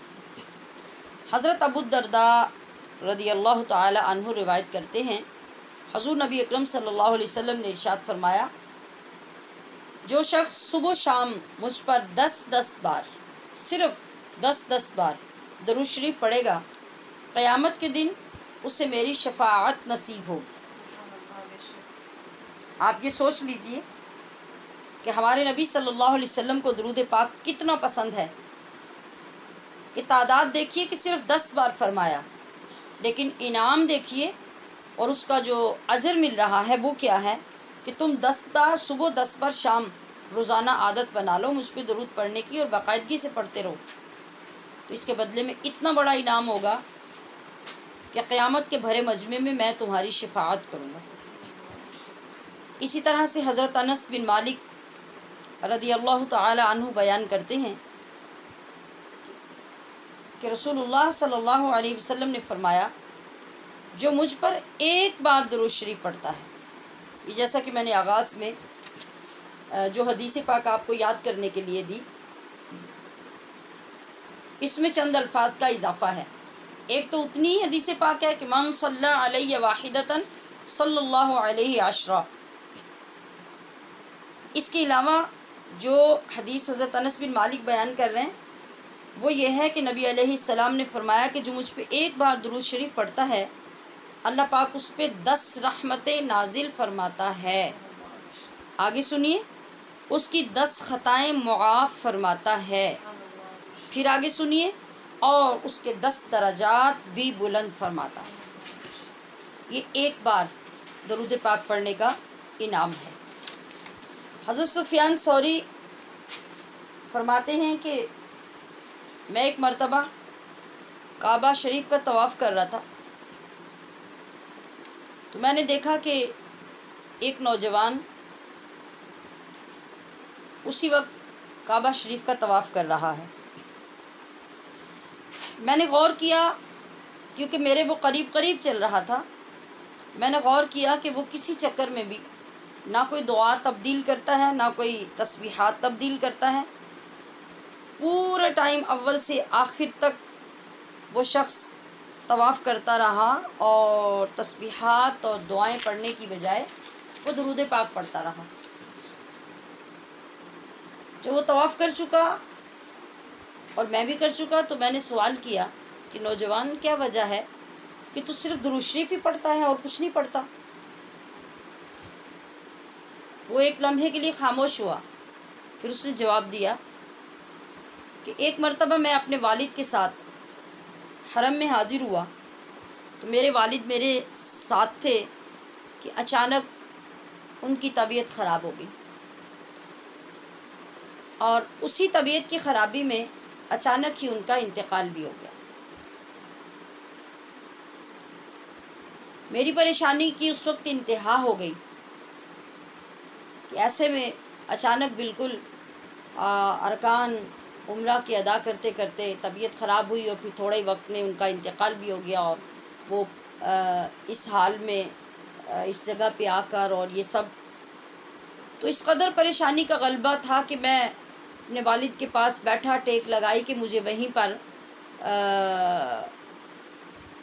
اونگ آ گئی، اور بے انتہا پریشانی ایک تو وفات کی تھی اور دوسری کس بات کی کہ میں نے دیکھا کہ جیسے ہی میرے والد کی روح پرواز ہوئی، یکدم میرے والد کا چہرہ سیاہ ہو گیا، میری حالت غیر ہو گئی، روتے روتے مجھے اونگ آئی، تو میں نے دیکھا کہ ایک ایسی روشن چہرے والی اور حسن و جمال کی پیکر ایک شخصیت تشریف فرما ہوئی۔ میرے والد کے چہرے سے کپڑا ہٹایا اور اپنا دست مبارک چہرے پہ پھیرا تو میرے باپ کا چہرہ یکدم سفید ہو گیا۔ میں حیران ہوا، میں نے پوچھا آپ کون ہیں؟ فرمایا تو نہیں جانتا، میں تیرا نبی ہوں، اور اس لیے آیا ہوں کہ تیرا باپ بہت گناہ گار تھا مگر وہ کثرت سے مجھ پہ درود پڑھتا تھا، اسی کے بدلے میں آج اس کے چہرے کی سیاہی کو نور میں تبدیل کرنے آیا ہوں۔ وہ شخص کہنے لگا میری آنکھ کھل گئی، میں نے جو اپنے والد کا چہرہ کپڑا ہٹا کے دیکھا تو وہ واقعی چمک دمک رہا تھا۔ بس اسی دن سے میں نے ہر وقت اپنا وظیفہ بنا لیا کہ اب میں درود پاک کے سوا کچھ نہیں پڑھتا۔ اور درود پاک کا ایک بہت آسان اور مؤثر وظیفہ طالب علموں کے لیے بھی عرض کر دوں کہ جب امتحان کے دن ہوں، پرچہ حل کرنے سے قبل 11 بار یقین کامل کے ساتھ درود پاک پڑھ لیں تو پرچہ نہ صرف آسان ہوگا بلکہ جو یاد کیا ہوگا وہ بھولے گا بھی نہیں۔ اور دوسرا وظیفہ یہ کہ جب آپ کوئی بات بھول جائیں اور وہ یاد نہ آ رہی ہو یا کوئی چیز کسی جگہ پہ رکھ کر بھول جائیں تو درود پاک پڑھنا شروع کر دیں، چیز بھی مل جائے گی اور بات بھی یاد آ جائے گی۔ نبی کریم صلی اللہ علیہ وسلم نے درود پاک کی شان بیان کرتے ہوئے ایک مرتبہ ارشاد فرمایا کہ میں نے خواب دیکھا۔ ذرا یہ لفظ بھی توجہ سے سماعت کیجیے اور یہ بھی تصور کیجیے کہ وہ خواب میرا اور آپ کا خواب نہیں ہے، کسی امت کے ولی یا غوث کا خواب نہیں ہے، یہ خود محمد الرسول اللہ کا خواب ہے۔ آپ نے اپنا خواب بیان فرمایا تو سوچئے کہ وہ صداقت کتنی ہے اور اس کی عظمت کتنی ہے۔ آپ نے ارشاد فرمایا کہ میرا ایک امتی پل صراط پہ تھا، میں نے خواب میں دیکھا کہ پل صراط سے گزر رہا ہے کہ وہ ڈگمگا کے گرنے لگا کہ اچانک درود پاک آیا اور اسے گرنے سے بچا کے پل صراط پار کروا دیا۔ یہ وہ درود پاک تھا جو یہ شخص زندگی میں پڑھا کرتا تھا۔ اللہ کے پیارے نبی صلی اللہ علیہ وآلہ وسلم کو یہ بات بہت پسند ہے کہ میری امت کثرت سے درود پڑھے، کم از کم ہر روز 100 بار درود پاک پڑھنا چاہیے، اور اولیاء کرام نے 313 بار پڑھنے کو بہت پسند کیا ہے۔ جمعہ کے دن عام دنوں سے زیادہ ہمیں درود و سلام پڑھنے کا اہتمام کرنا چاہیے۔ اگر آدھا گھنٹہ سارے گھر کے افراد مل کے بیٹھ جائیں اور مل کے بیٹھ کے محبت سے اپنے نبی کی ذات اقدس پہ درود پیش کریں تو کیا ہی بات ہو کہ جمعے کا وہ دن واقعی آپ کے لیے عید کا دن بن جائے اور آقا علیہ الصلوۃ والسلام کی خاص نگاہ کرم بھی نصیب ہو جائے۔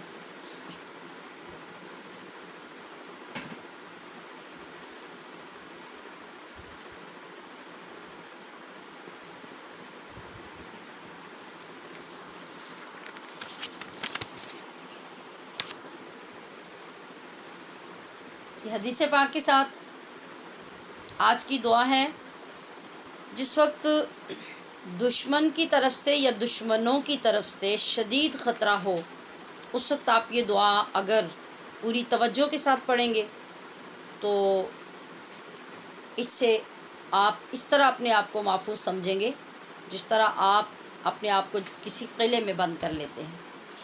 پڑھ لیجئے، اللہم اللہم انا، انا، نون کے آگے الف نظر آ رہا ہے آپ کو، تو اب یہ پہچان بھی ہو گئی ہوگی کہ الف والا نون جو ہوتا ہے لمبا کیا جاتا ہے اس کی آواز کو، اور شد ہو تو پھر اس پہ غنہ کیا جاتا ہے۔ انا نہیں پڑھنا، انا، انا، انا، انا، نجعلک، نجعلک، نجعلک، نجعلک، نجعلک نجعلک فی نحورہم، فی نحورہم، فی نحورہم، فی نحورہم، فی نحورہم، فی نحورہم، ونعوذ بک، ونعوذ بک، ونعوذ بک، ونعوذ بک، ونعوذ بک ونعوذ بک من شرورہم۔ من شرورہم۔ اللہم اللہم انا نجعلک انا نجعلک فی نحورہم فی نحورہم، ونعوذ بک ونعوذ بک من شرورہم۔ من شرورہم۔ اس کے علاوہ میں اس مناسبت سے آپ کو ایک اور وظیفہ عرض کر دیتی ہوں کہ یا حق یا وکیل، جب بھی شدید خطرہ ہو جائے دشمنوں کی طرف سے یا کسی دشمن کی طرف سے، یا کوئی خواہ مخواہ آپ کو بلیک میل کر رہا ہو، تنگ کر رہا ہو، تو اس صورت میں بار بار چونکہ ایسے معاملات کے لیے وظیفے آپ پوچھتے رہتے ہیں، تو میں مستقل آپ کو یہ پیش کر دیتی ہوں۔ ایک تو یہ کہ یہ جو آپ نے دعا اوپر پڑھی ہے ابھی میرے ساتھ، اس کی ایک تسبیح اگر ہر نماز کے بعد پڑھنا شروع کر دیں، اور پڑھتے ہوئے آپ تصور رکھیں اپنے دشمن کا، اور زیادہ دشمن ہوں تو سب کا، اور اگر پہچان نہ ہو تو پھر ویسے اللہ کی بارگاہ میں دعا کر کے ایک تصور باندھ لے کہ جو بھی میرے ساتھ دشمنی کرنے والا ہے، میں ان سب سے حفاظت کے لیے یہ دعا پڑھتی ہوں۔ تو پھر یہ دعا پڑھیں، اللہم انا نجعلک فی نحورہم ونعوذ بک من شرورہم۔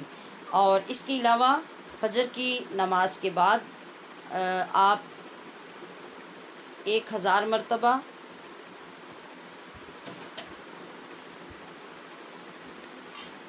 یہ الفاظ پڑھیں گے، یا حق یا قوی یا عزیز، ٹھیک ہے۔ فجر کی نماز کے بعد اگر کوئی تہجد پڑھتا ہو تو وہ فجر سے پہلے بھی پڑھ سکتے ہیں، یا قوی یا عزیز۔ جب بھی آپ وظیفہ کریں تو جن کے ساتھ دشمنی ہو یا جن سے شر کا خطرہ ہو، آپ ان کا تصور ضرور رکھیں گے، اور اللہ کی بارگاہ میں اپنے آپ کو تصور کے ساتھ بیٹھے ہوئے محسوس کر کے آپ جب یہ پڑھیں گے تو پھر آپ کو اس کا فائدہ ہوگا، اور بہت فائدہ ہوگا انشاءاللہ العزیز۔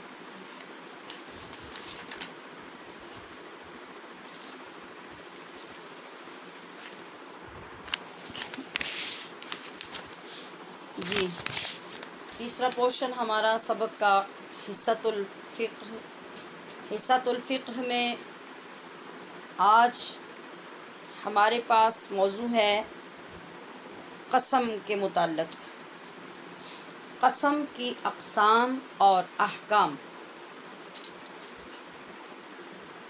ٹھیک ہے۔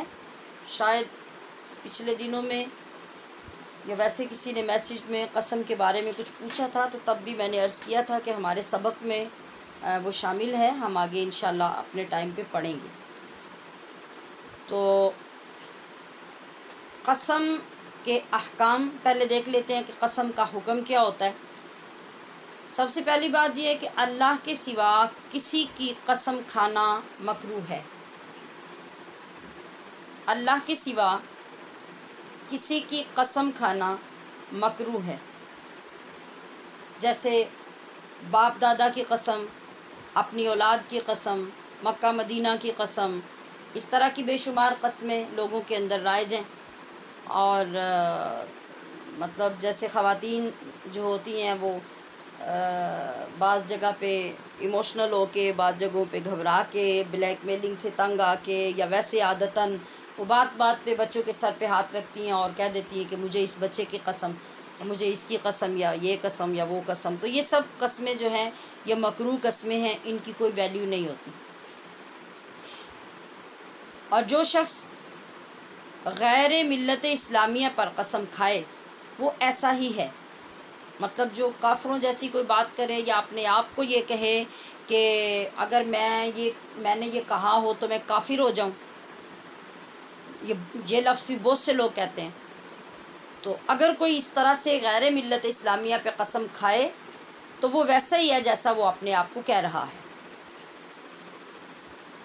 اور اس کے علاوہ نبی کریم صلی اللہ علیہ وسلم نے ارشاد فرمایا کہ جھوٹی قسم کھانے سے سودا تو بک جاتا ہے مگر اس کمائی سے برکت اٹھا لی جاتی ہے۔ یہ ان بھائیوں کے لیے یا بہنوں کے لیے جو بزنس کرتے ہیں،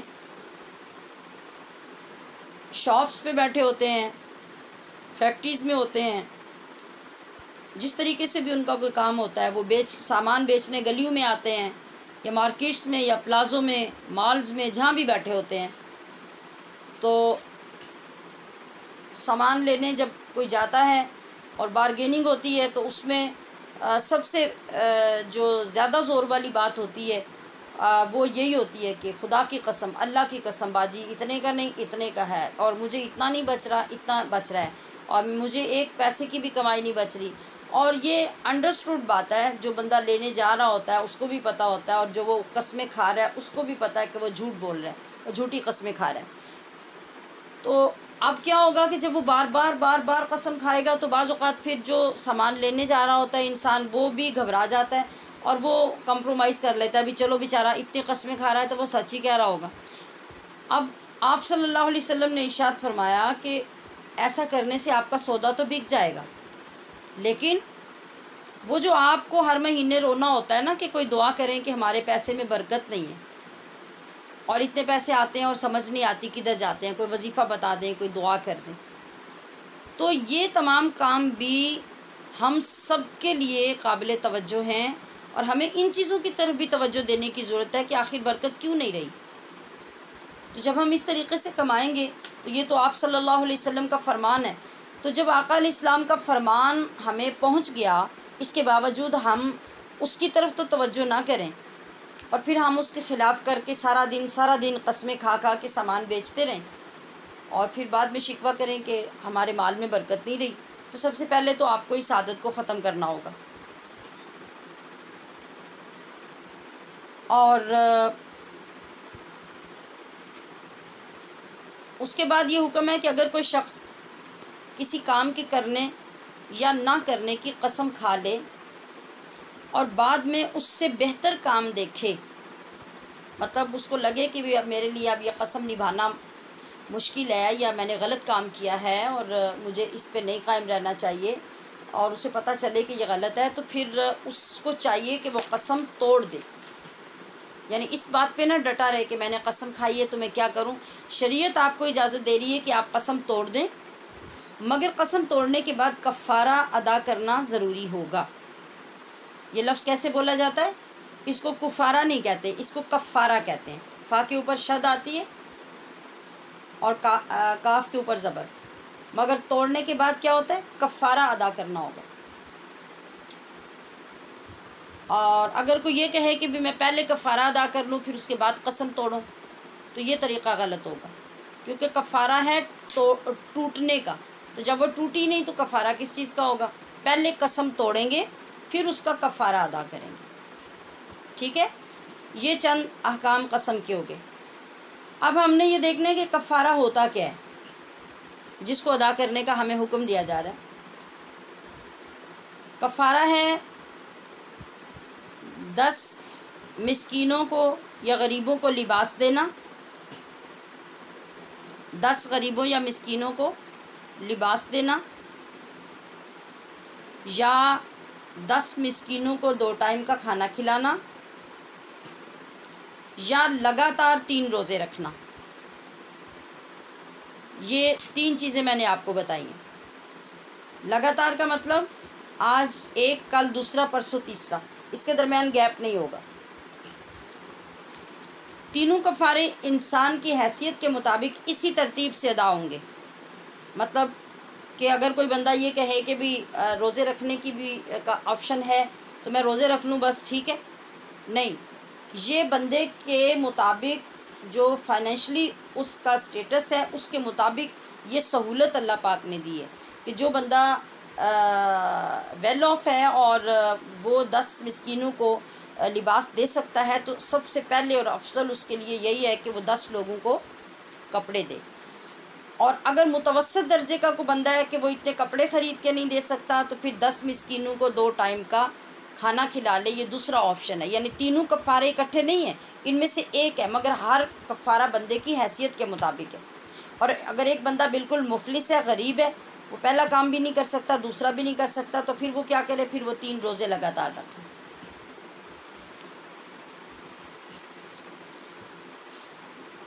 اچھا جی، اب ہم آگے دیکھیں گے قسم کی قسمیں کتنی ہیں. کیا صرف قسم ہی ہوتی ہے یا قسم میں فرق ہوتا ہے؟ تو جو چیز ہمیں فقہ کی کتابوں سے ملی ہے وہ یہ ہے کہ قسم کی 3 قسمیں ہوتی ہیں. کتنی قسمیں؟ 3 قسمیں. ایک ہے قسم غموس، دوسری ہے قسم لغو، اور تیسری ہے قسم منعقدہ.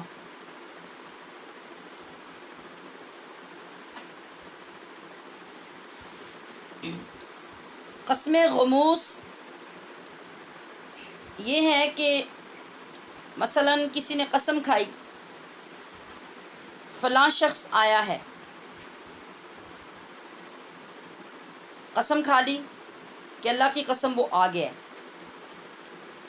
مگر وہ ابھی تک آیا نہیں ہے. قسم کھانے والے نے کہا کہ وہ آ گیا، حقیقت میں وہ نہیں آیا.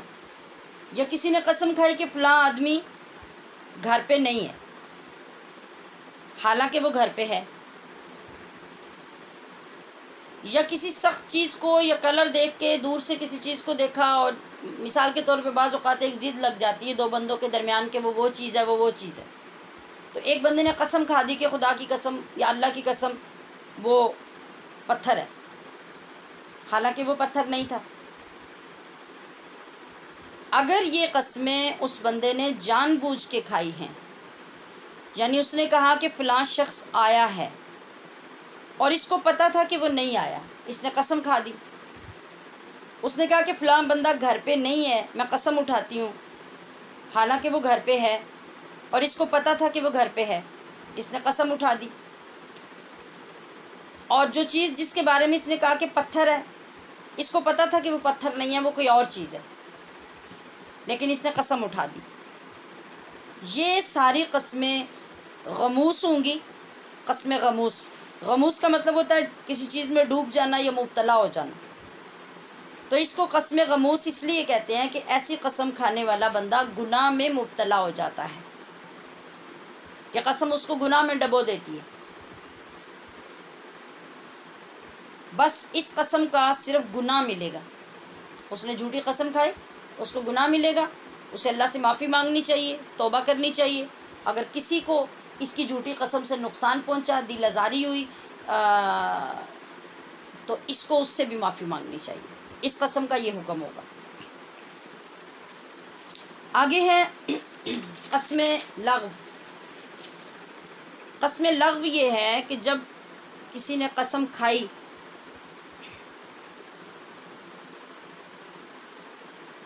کہ وہ شخص آ گیا ہے، یا اس نے قسم کھائی کہ وہ شخص نہیں آیا،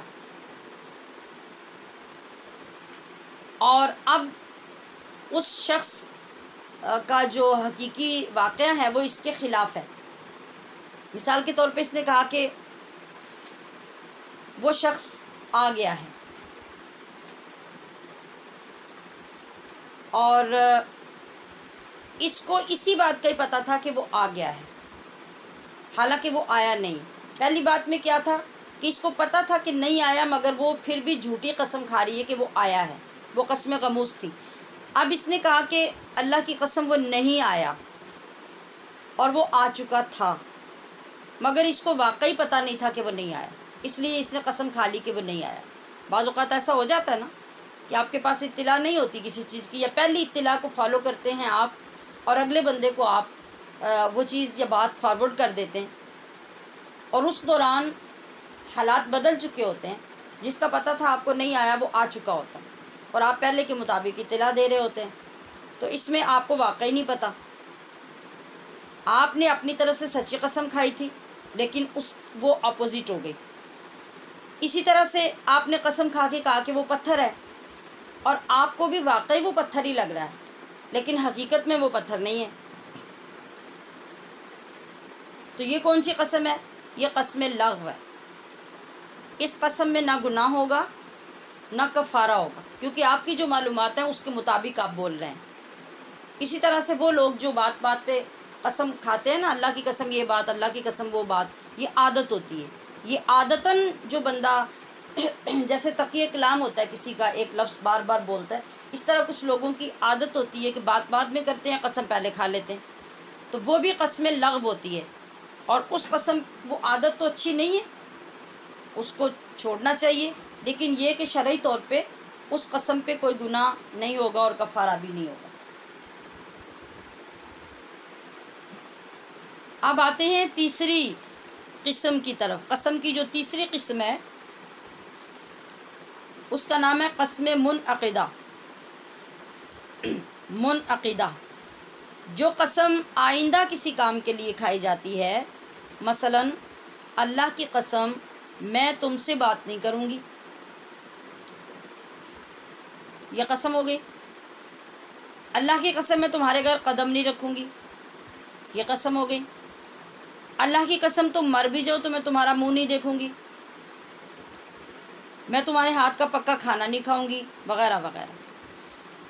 اس طرح کی جو قسمیں بہن بھائیوں میں، رشتہ داروں میں، پڑوسیوں میں، جہاں بھی دوستوں میں، ان معاملات میں یہ جو قسمیں ایسی کھائی جاتی ہیں نا جو فیوچر میں کسی کام کے لیے، مستقبل میں کسی کام کے لیے ہوتی ہیں، اور انسان ایسی قسم کھا لیتا ہے. اب جو یہ قسم ہے یہ منعقدہ قسم ہوگی، اور اگر یہ کسی غلط کام پہ یا حرام کام پہ قسم کھائی تو اس کا گناہ بھی ہوگا. اگر کسی حرام کام پہ نہیں کھائی تو پھر اس کا کفارہ ہوگا، اور وہ کفارہ وہ جو میں نے پہلے بتا دیا. لیکن ایسی قسم کو بھی، یعنی آپ نے اگر سگی بہن یا سگے بھائی کے لیے یہ قسم کھا لی کہ تم مر بھی جاؤ تو میں تمہارا منہ نہیں دیکھوں گی، اور اب کیا ہوا، اب قسم تو کھا لی، مہینے بعد وہ بھائی جو ہے وہ شدید بیمار ہو گیا، ہاسپٹل چلا گیا، اب بہن بیٹھ کے رو رہی ہے گھر میں کہ اب میں کیا کروں. اب اگر شریعت آپ کو اس کی یہاں پہ گنجائش اور وسعت نہ دیتی تو آپ کیا کرتے؟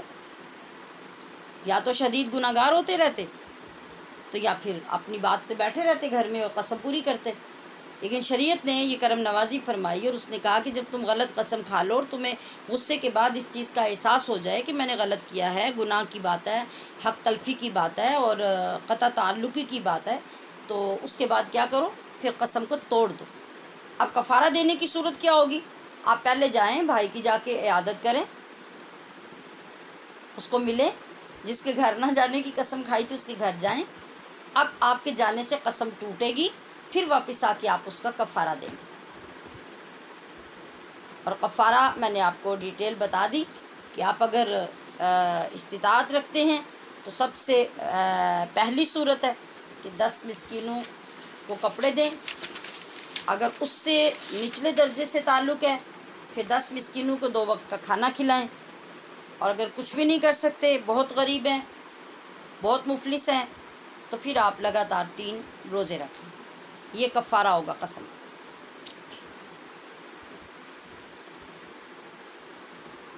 آج ہم کچھ عقائد کے بارے میں بھی پڑھ لیں.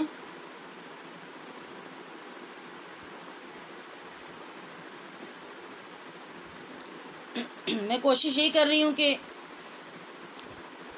بہت سے عقائد میں سے انہی عقائد کا انتخاب کروں جو روزمرہ آپ کو ضرورت ہوتی ہے. آج ہمارے پاس حصہ عقائد میں عقیدہ ہے علم غیب کے متعلق. علم غیب کے متعلق عقیدہ ہے. پچھلے اسباق میں ہم نے یہ پڑھا کہ قرآن عظیم میں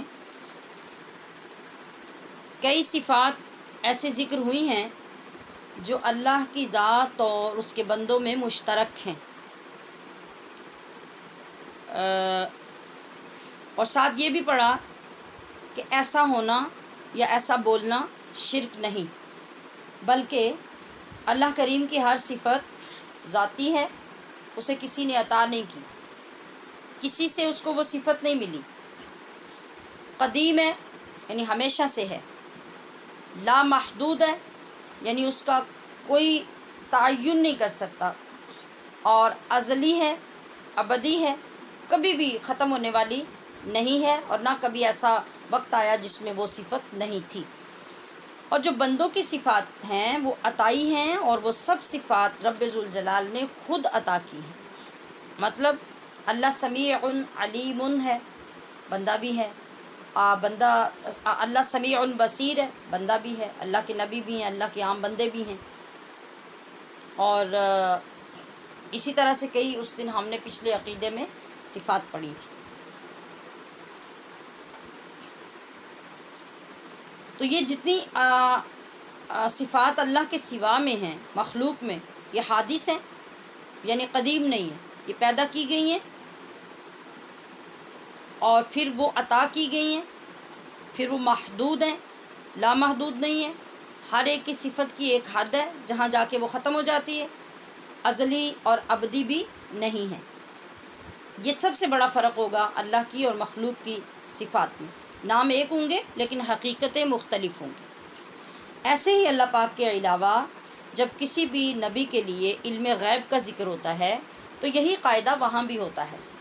پوری کائنات میں جس کے پاس جو بھی علم ہے وہ اللہ کا عطا کردہ ہے، ذاتی طور پہ کسی کے پاس ایک ذرہ بھی نہیں ہے۔ یہ ہمارے عقیدے کی جان ہے، یہ جو لفظ میں نے بولا ہے، ذاتی طور پہ کائنات میں کسی بھی ہستی کے پاس ایک ذرے کے برابر بھی علم نہیں ہے۔ جو علم بھی جس کے پاس ہے وہ سب اللہ کا عطا کردہ ہے۔ اور صرف علم غیب پہ بات نہیں کرنی چاہیے، اس بات کا ہمیں علم ہونا چاہیے کہ اللہ پاک کے علم غیب اور بندوں کے، اللہ کے ولیوں کے اور اللہ کے نبیوں کے علم غیب میں کیا فرق ہے۔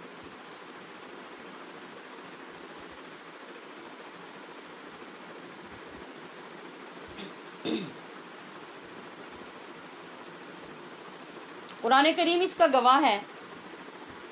سورہ جن میں ارشاد ربانی ہے، عالم الغیب فلا یظہر علی غیبہ احد الا من ارتضی من رسول۔ ترجمہ ہے کہ ہر غیب جاننے والا ہے کون؟ اللہ۔ وہ اللہ ہر غیب جاننے والا ہے، پس وہ اپنے غیب پر کسی کو ظاہر نہیں کرتا، یعنی مطلع نہیں کرتا، مگر وہ اپنے رسولوں میں سے جن کو اس نے پسند فرما لیا ہے۔ یعنی اللہ پاک اگر غیب عطا کرتا ہے تو وہ رسولوں کو عطا کرتا ہے۔ پھر اسی مضمون کو سورہ آل عمران میں بھی اس طریقے سے بیان فرمایا، ما کان اللہ لیطلعکم علی الغیب ولکن اللہ یجتبی من رسلہ من یشاء۔ اور اللہ تعالیٰ کی شان نہیں ہے کہ تمہیں، یعنی اے لوگو، تمہیں غیب پر مطلع کرے، البتہ اللہ غیب بتانے کے لیے چن لیتا ہے اپنے رسولوں سے جسے چاہے۔ یہ قرآن فرما رہا ہے۔ جب اللہ کریم تمام نبیوں کے لیے علم غیب عطا کرنے کا ذکر خود قرآن کریم میں جا بجا فرما رہا ہے تو حضور تاجدار کائنات تو سرور انبیاء ہیں۔ یعنی یہاں اللہ پاک نے دو جگہ پہ جو ارشاد فرمایا، الا من ارتضی من رسول، اور یہاں پر بھی فرمایا من رسلہ من یشاء، یعنی دیگر رسولوں کا ذکر ہوا۔ یہ خود اللہ کریم فرما رہا ہے۔ تو جب دوسرے نبیوں کو وہ علم غیب عطا فرماتا ہے اور اس نے فرمایا، تو ہمارے نبی تو سرور انبیاء ہیں۔ اللہ پاک نے آپ کو جو قرآن کریم عطا فرمایا ہے وہ علم غیب کا ہی نہیں بلکہ ہر علم کا خزانہ اور سمندر ہے، جس کے بارے میں عطا کرنے والا رب خود فرماتا ہے، وَأَنزَلْنَا عَلَيْكَ الْكِتَابَ تِبْيَانًا لِكُلِّ شَيْءٍ، اور ہم نے آپ کی طرف ایسی کتاب یعنی قرآن اتاری ہے جس میں ہر چیز کا تفصیلی بیان ہے۔ پھر ارشاد فرما رہا ہے کہ وَمَا مِن غَائِبَةٍ فِي السَّمَاءِ وَالْأَرْضِ إِلَّا فِي كِتَابٍ مُبِينٍ۔ زمینوں اور آسمانوں کے سارے غیب کتاب مبین یعنی قرآن مجید میں ہیں۔ یہ بھی قرآن ارشاد فرما رہا ہے۔ یہ تو نبیوں کے بارے میں اور قرآن کی بات ہے۔ آگے سنیے حضرت عبداللہ ابن عباس کیا فرماتے ہیں۔ آپ فرماتے ہیں کہ اگر میرے اونٹ کی رسی گم ہو جائے تو میں اس کا پتہ قرآن مجید سے معلوم کر لوں گا۔ میرے اونٹ کی، ہر اونٹ کی نہیں، آپ فرما رہے ہیں کہ میرے اونٹ کی رسی اگر گم ہو جائے تو میں اس رسی کا پتہ قرآن مجید سے معلوم کر لوں گا۔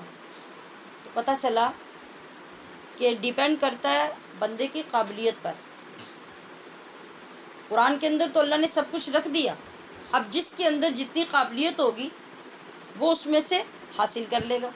مثلا ہم یہاں دیکھتے ہیں کہ ہمارے رومز میں یا شاپ پہ چلے جائیں تو وہاں آپ مختلف طرح کی سینریز دیکھتے ہیں، جن میں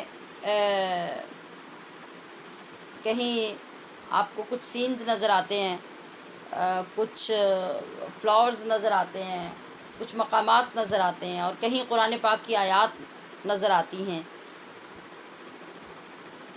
تو کہیں آپ دیکھتے ہیں کہ لفظ یاسین لکھا ہوا ہے ایک سینری کے اوپر، آپ نے دور سے دیکھا، آپ کو بڑا اچھا لگا، آپ نے دیکھا اور آپ نے کہا کہ یہ یاسین کا نام لکھا ہوا ہے، مجھے بہت اچھا لگا، میں نے اسے خرید لیا۔ آپ نے لا کے اسے گھر میں کہیں ہینگ کر لیا، کہیں رکھ لیا۔ کوئی شخص وہ آیا جو قرآن پاک کا ماہر ہے، جو قاری ہے، جو حافظ ہے، اس نے آ کے غور سے دیکھا سینری کو، اس نے کہا کہ بھئی لکھنے والے نے تو کمال کر دیا ہے۔ آپ کہیں گے بھی کیا کمال کیا ہے؟ ایک یاسین کا نام لکھا ہے، لفظ لکھا ہے۔ اس نے کہا یاسین نہیں لکھی، آپ ذرا غور سے دیکھیں، لکھنے والے نے اتنی کمال مہارت دکھائی ہے کہ لفظ یاسین کے اندر اس نے پوری سورہ یاسین لکھ دی ہے۔ اب فرق کس میں ہوا؟ آپ میں اور اس قرآن کریم کے ماہر اور حافظ میں، جس کو اللہ نے وہ نظر عطا کی، وہ علم اور ہنر عطا کیا، تو اس نے پہلی نظر میں دیکھ لیا کہ صرف لفظ یاسین نے لکھا ہوا، اس کے اندر پوری سورہ یاسین لکھی ہوئی ہے۔ تو اسی طریقے سے جو قرآن عظیم ہے، ہمیں دیکھنے سے یہ لگتا ہے کہ یہ 114 صورتیں اور یہ 30 پارے ہیں، یہ 7 منزلیں ہیں، اور یہ ایک کتابی صورت میں یہ قرآن پاک ہے، اسی کا نام قرآن پاک ہے۔ اب اس مثال سے اندازہ کیجئے کہ حضرت عبداللہ ابن عباس کیا فرما رہے ہیں کہ قرآن صرف یہ نہیں ہے، بلکہ قرآن کے اندر تو اتنی گہرائی ہے کہ قرآن تو جو اترنا تھا اتر چکا، لیکن اس کے اندر جامعیت، اس کے اندر معلومات، اس کے اندر نالج اور علوم اس قدر ہیں کہ میں جس جگہ پہ بھی کائنات میں ہوں اور وہاں بیٹھے ہوئے میرا اونٹ بھاگ جائے اور اس کی رسی گم جائے، میں اس کو تلاش کرنا چاہوں تو اسی قرآن کو اٹھاؤں گا اور اس میں سے اپنے اونٹ کی رسی تلاش کروں گا۔ مجھے یہ قرآن پتہ بتائے گا کہ میرے اونٹ کی رسی کہاں ہے۔ تو جب قرآن یہ کہہ رہا ہے کہ اس کے اندر ہر وہ چیز جو تر ہے، جو خشک ہے، جو ماضی سے ہے، جو حال سے ہے، جو مستقبل سے ہے، جو آسمانوں پہ ہے، جو زمینوں پہ ہے، وہ سب کچھ اس قرآن کے اندر نازل کر دیا ہے، تو نازل کیوں کیا ہے؟ قرآن جس کو دیا ہے، جس کے قلب اقدس پہ قرآن اتارا ہے، اگر اس کو کچھ دینا ہی نہیں تھا تو پھر اس کا ذکر کیوں کیا جا رہا ہے؟ اس قرآن کے اندر ہر چیز موجود ہے، جبکہ یہی قرآن فرما رہا ہے حضرت عیسیٰ علیہ السلام کے علم غیب کے متعلق کہ حضرت عیسیٰ علیہ السلام نے اپنے حواریوں سے فرمایا، میں تمہیں بتاتا ہوں جو کچھ تم کھاتے ہو اور جو کچھ اپنے گھروں میں جمع کرتے ہو۔ سورہ آل عمران میں اس کا ذکر پاک۔ اب قرآن ہی یہ بتا رہا ہے کہ عیسیٰ علیہ السلام کے پاس علم غیب ہے، تو محمد الرسول اللہ کا مقام کیا ہوگا، جن کے لیے سورۃ الرحمن بھی اعلان کر رہی ہے کہ الرحمن علم القرآن۔ کتنی خوبصورت بات ہے، اللہ سکھانے والا، سارے نبیوں کے سردار سیکھنے والے، اور جو کتاب سکھائی جا رہی ہے اس کے بارے میں پہلے ہی بتایا جا چکا ہے کہ کائنات بھر کے خشک و تر کا علم اس کے اندر موجود ہے، پھر کمی کس چیز کی ہوگی؟ اور رب کریم نے اپنے محبوب کی شان سخاوت کی بھی تعریف فرمائی۔ سورہ تکویر میں ارشاد ہوتا ہے وَمَا هُوَ عَلَى الْغَيْبِ بِضَنِينٍ، کہ وہ ذیشان نبی علم غیب کی خبریں بتانے میں بخل نہیں کرتے، یعنی صرف یہ نہیں کہ ان کو علم غیب دے دیے، بلکہ وہ علم غیب کی خبریں بھی اپنی امت کو عطا کرتے رہتے ہیں اور اس میں بخل نہیں کرتے۔ بخیل کون ہوتا ہے؟ بخیل اس شخص کو کہتے ہیں جس کے پاس مال کثیر ہو اور وہ خرچ کرنے میں ہاتھ کھینچے، خرچ نہ کرے، جمع کر کر کے رکھے۔ تو جس کے پاس کچھ ہوگا ہی نہیں وہ بخل کیسے کرے گا؟ اللہ فرما رہے وما ہوا علی الغیب بضنین، کہ وہ جو میرے رسول ہیں، وہ جو میرے نبی ہیں، وہ جو میرے پیغمبر ہیں، وہ غیب کی خبریں دینے میں بخل نہیں کرتے۔ تو پتہ چلا کہ ان کے پاس جو علم غیب ہے، علم غیب کی دولت سے وہ مالا مال ہیں، تبھی وہ کمی نہیں کر رہے، تبھی وہ بخل نہیں کرتے۔ اگر ان کے پاس کچھ ہوتا ہی نہ تو بخل کیسا؟ بخل تو وہ کرے گا جس کے پاس مال کثیر ہوگا۔ اس کے معنی سے سمجھ آ گئی۔ تو مال کثیر یہاں کس چیز کا ہوگا؟ حضور کے پاس علم غیب کی دولت ہوگی۔ اگر وہ اس سے مالا مال نہیں ہے تو پھر اللہ پاک کو یہ لفظ استعمال کرنے سے کیا فائدہ ہونا تھا؟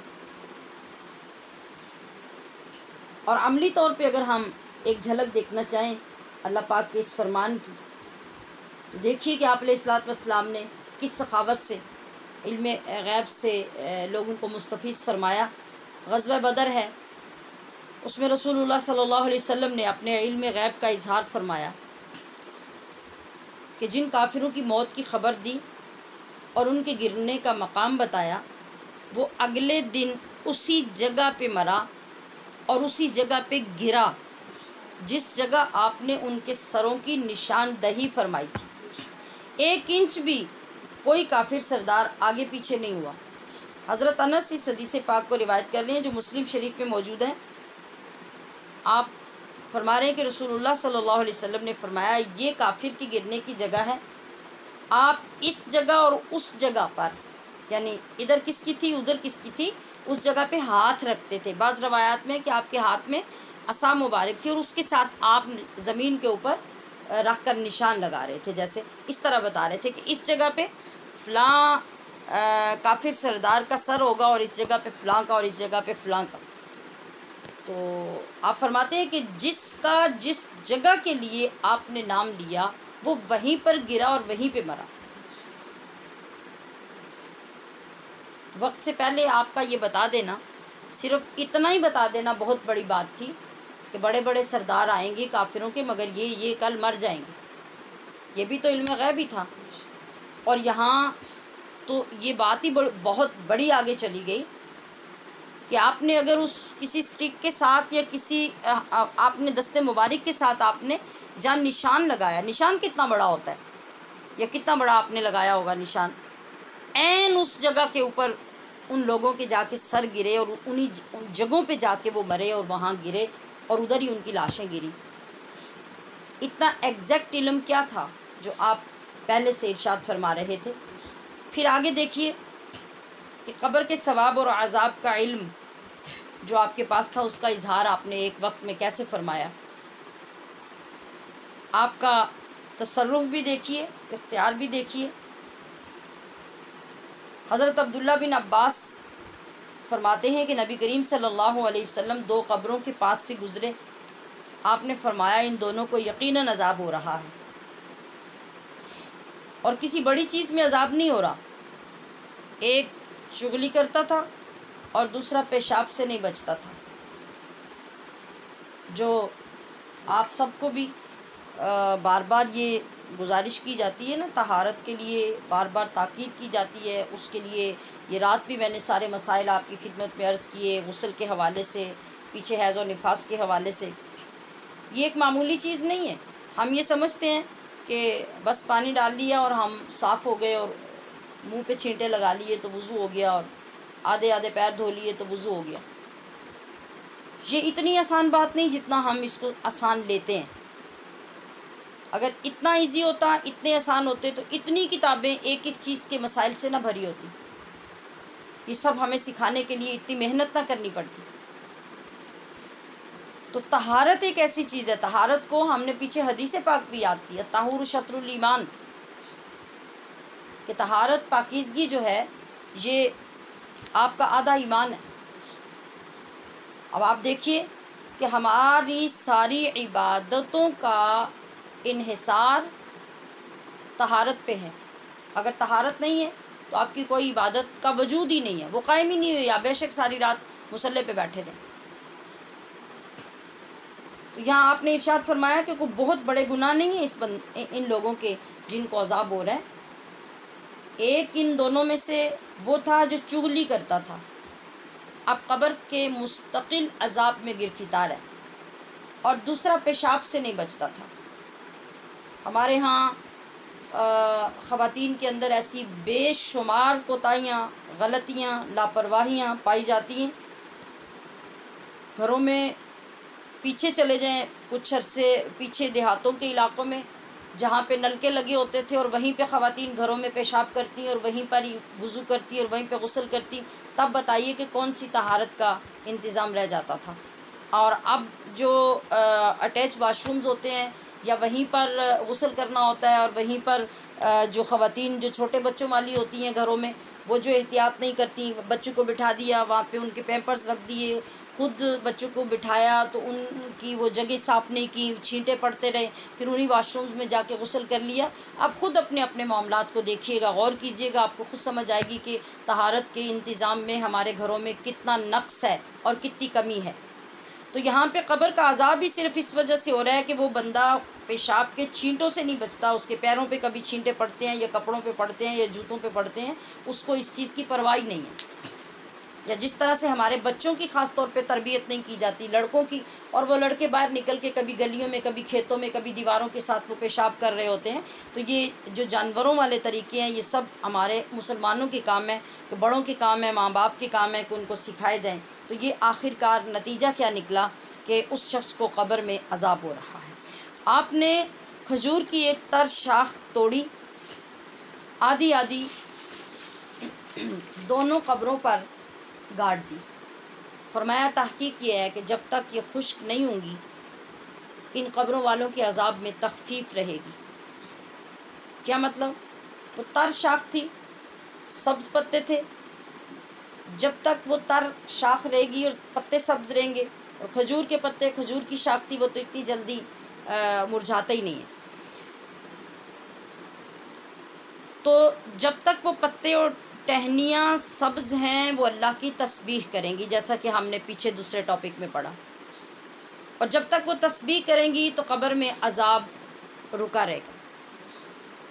آپ دیکھ لیجئے کہ یہ حدیث پاک اور یہ واقعہ تو بے شمار مرتبہ آپ نے سنا ہوگا، یہاں کیوں بتایا جا رہا ہے؟ آپ علیہ الصلاۃ والسلام تو ایسے ہی قبر سے گزر رہے تھے جس طرح ہم لوگ گزر کے چلے جاتے ہیں، تو گزرتے ہوئے آپ نے دیکھا وہ کن لوگوں کی قبریں تھیں، کسی کو کوئی پتہ نہیں ہے، مطلب لوگوں کو، اور آپ کہاں تک بتا رہے ہیں؟ آپ پہلے تو یہ بتا رہے ہیں کہ قبروں میں عذاب ہو رہا ہے، دوسرے آپ یہ ارشاد فرما رہے ہیں کہ دونوں قبروں میں عذاب کی نوعیتیں مختلف ہیں، ایک بندے کو عذاب اس وجہ سے، دوسرے بندے کو اس وجہ سے۔ وہ وجہ کیا تھی؟ وہ چغلی کرتا تھا اور وہ پیشاب سے نہیں بچتا تھا۔ وہ کب نہیں بچتے تھے؟ جب وہ زندہ تھے۔ کب زندہ تھے؟ کسی کو پتہ نہیں ہے۔ ان کے گھر کہاں تھے؟ کسی کو پتہ نہیں ہے۔ اور جب وہ ایسا کرتے تھے تو کیا نبی کریم صلی اللہ تعالی علیہ وسلم وہاں موجود تھے؟ آپ تو ان ساری چیزوں سے بظاہر دور تھے اور آپ کو ان چیزوں کا نہیں پتہ، مگر آپ صلی اللہ تعالی علیہ وسلم ماضی کی چیزیں، وجوہات، وہ معاملات جو زندگی میں وہ پتہ نہیں کب کے وہ فوت ہوئے تھے اور وہ جو کرتے تھے، آپ علیہ الصلوۃ والسلام نے وہاں کھڑے ہوئے وہ بھی بتا دیا، اس کو بھی جان لیا، یہ بھی جان لیا کہ دونوں قبروں میں سے کس قبر والا جو ہے وہ چغل خور تھا اور کس قبر والا جو ہے وہ ناپاکی کی پرہیز نہیں کرتا تھا۔ ہر چیز کا آپ نے بتایا، اور پھر اس کا حل کیا تھا آپ نے وہ بھی کیا، جو آپ کا اختیار تھا، جو آپ کی اپروچ تھی آپ نے وہ بھی کی، کہ آپ نے وہ ٹہنیاں گاڑ کر امت کو بتا دیا کہ یہ سبزہ جو قبروں کے اوپر ہوگا تو یہ بھی جو تسبیح کرتا ہے اس سے بھی قبر والے کو عذاب نہیں ملے گا، یعنی عذاب میں تخفیف ہو جائے گی۔ تو اس سارے کو ہم کیا کہیں گے؟ یہ علم غیب ہی ہوگا نا۔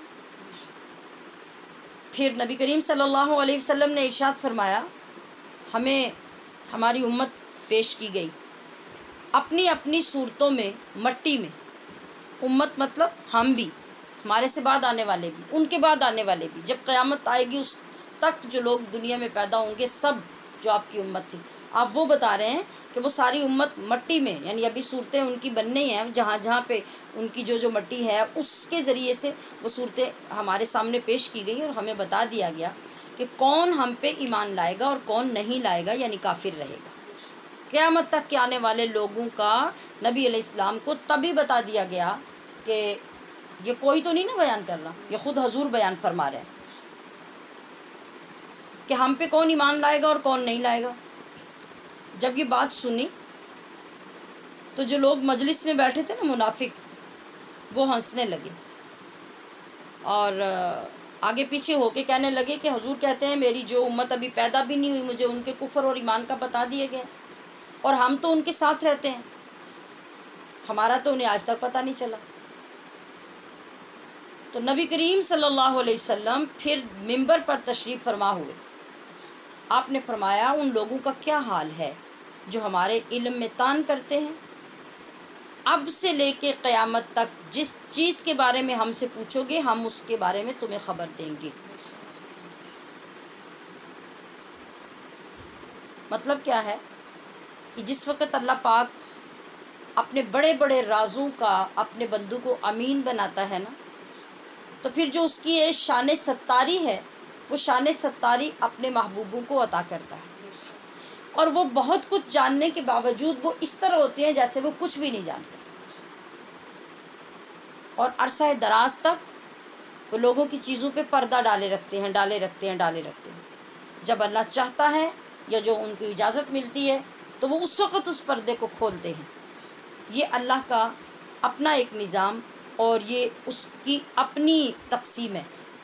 اب جب ایک وقت تک اللہ پاک نے ان کو برداشت کرنے کا فرمایا تو آپ نے کسی منافق کے بارے میں کبھی کوئی بات ہی نہیں کی، کبھی ان کو فیل نہیں کروایا کہ تمہارے اندر کوئی ایسی بات ہے، مگر جس وقت اللہ کا حکم آ گیا تو اب تو آپ نے کوئی چشم پوشی نہیں فرمائی اور کوئی کسی کے لحاظ نہیں کیا، اور جمعے کا دن ہے اور پھر آپ منبر پہ تشریف فرما ہے، تو جب وقت آ گیا تو پھر آپ نے ایک ایک شخص کا نام لے کر ارشاد فرمایا کہ فلاں بن فلاں تم کھڑے ہو جاؤ، فلاں بن فلاں تم کھڑے ہو جاؤ، تم کھڑے ہو جاؤ، تم کھڑے ہو جاؤ۔ آدھی مسجد جو صحابہ بن کے بیٹھے ہوتے تھے وہ منافقوں کی تھی، اور نبی علیہ الصلوۃ والسلام نے ارشاد فرمایا کہ تم سب مسجد سے باہر نکل جاؤ، اب تمہارے بیٹھنے کا وقت ختم ہو گیا۔ تو جب تک اللہ نے نہیں چاہا، نہیں فرمایا، آپ نے کسی شخص کے سامنے ذکر ہی نہیں کیا۔ تو یہی بات ہوتی ہے کہ جو شخص جس کا اپنا ایمان کمزور ہوتا ہے وہ یہ سمجھتا ہے کہ اللہ والوں کو کسی چیز کا پتہ نہیں، ہم جاتے ہیں وہ تو کوئی بات ہی نہیں کرتے، اور نہ کبھی انہوں نے ہمارے بارے میں بات کی، نہ ہم سے کوئی بات کی۔ تو اللہ کے جو بندے ہوتے ہیں اور نبی علیہ الصلوۃ والسلام کے جو غلام ہوتے ہیں وہ اللہ کے ان رازوں کے چونکہ امین ہوتے ہیں، اس لیے ہر وقت وہ ان چیزوں کو ذکر نہیں کرتے رہتے۔ لیکن جب انہوں نے چیلنج کیا تو پھر آپ صلی اللہ علیہ وسلم نے فرمایا کہ تم اپنی بات پوچھتے ہو، اٹھو اور اس وقت مجھ سے قیامت تک کی ہونے والی باتیں وہ پوچھ لو اور میں تمہیں وہ سب بتاتا ہوں۔ تو یہ صرف 2-3 چیزیں میں نے عرض کی علم غیب کے متعلق، ورنہ تو آپ صلی اللہ علیہ وسلم کی حیات مبارکہ کے ایسے ہزاروں واقعات کتب احادیث میں موجود ہیں، بس بات صرف سمجھنے کی اور اپنے عقیدے کو درست کرنے کی ہے۔ اللہ کریم ہمیں درست عقائد عطا فرمائے اور ہمارے عقیدوں کی حفاظت بھی فرمائے۔ سبحان ربک رب العزت عما یصفون وسلام علی المرسلین الحمد للہ رب العالمین۔ رب یسر ولا تعسر وتمم بالخیر۔ سبحانک اللہم وبحمدک اشہد ان لا الہ الا انت استغفرک واتوب الیک۔ صلی اللہ تعالی علی حبیبہ محمد وآلہ واصحابہ اجمعین برحمتک یا ارحم الراحمین۔ والسلام علیکم ورحمۃ اللہ وبرکاتہ۔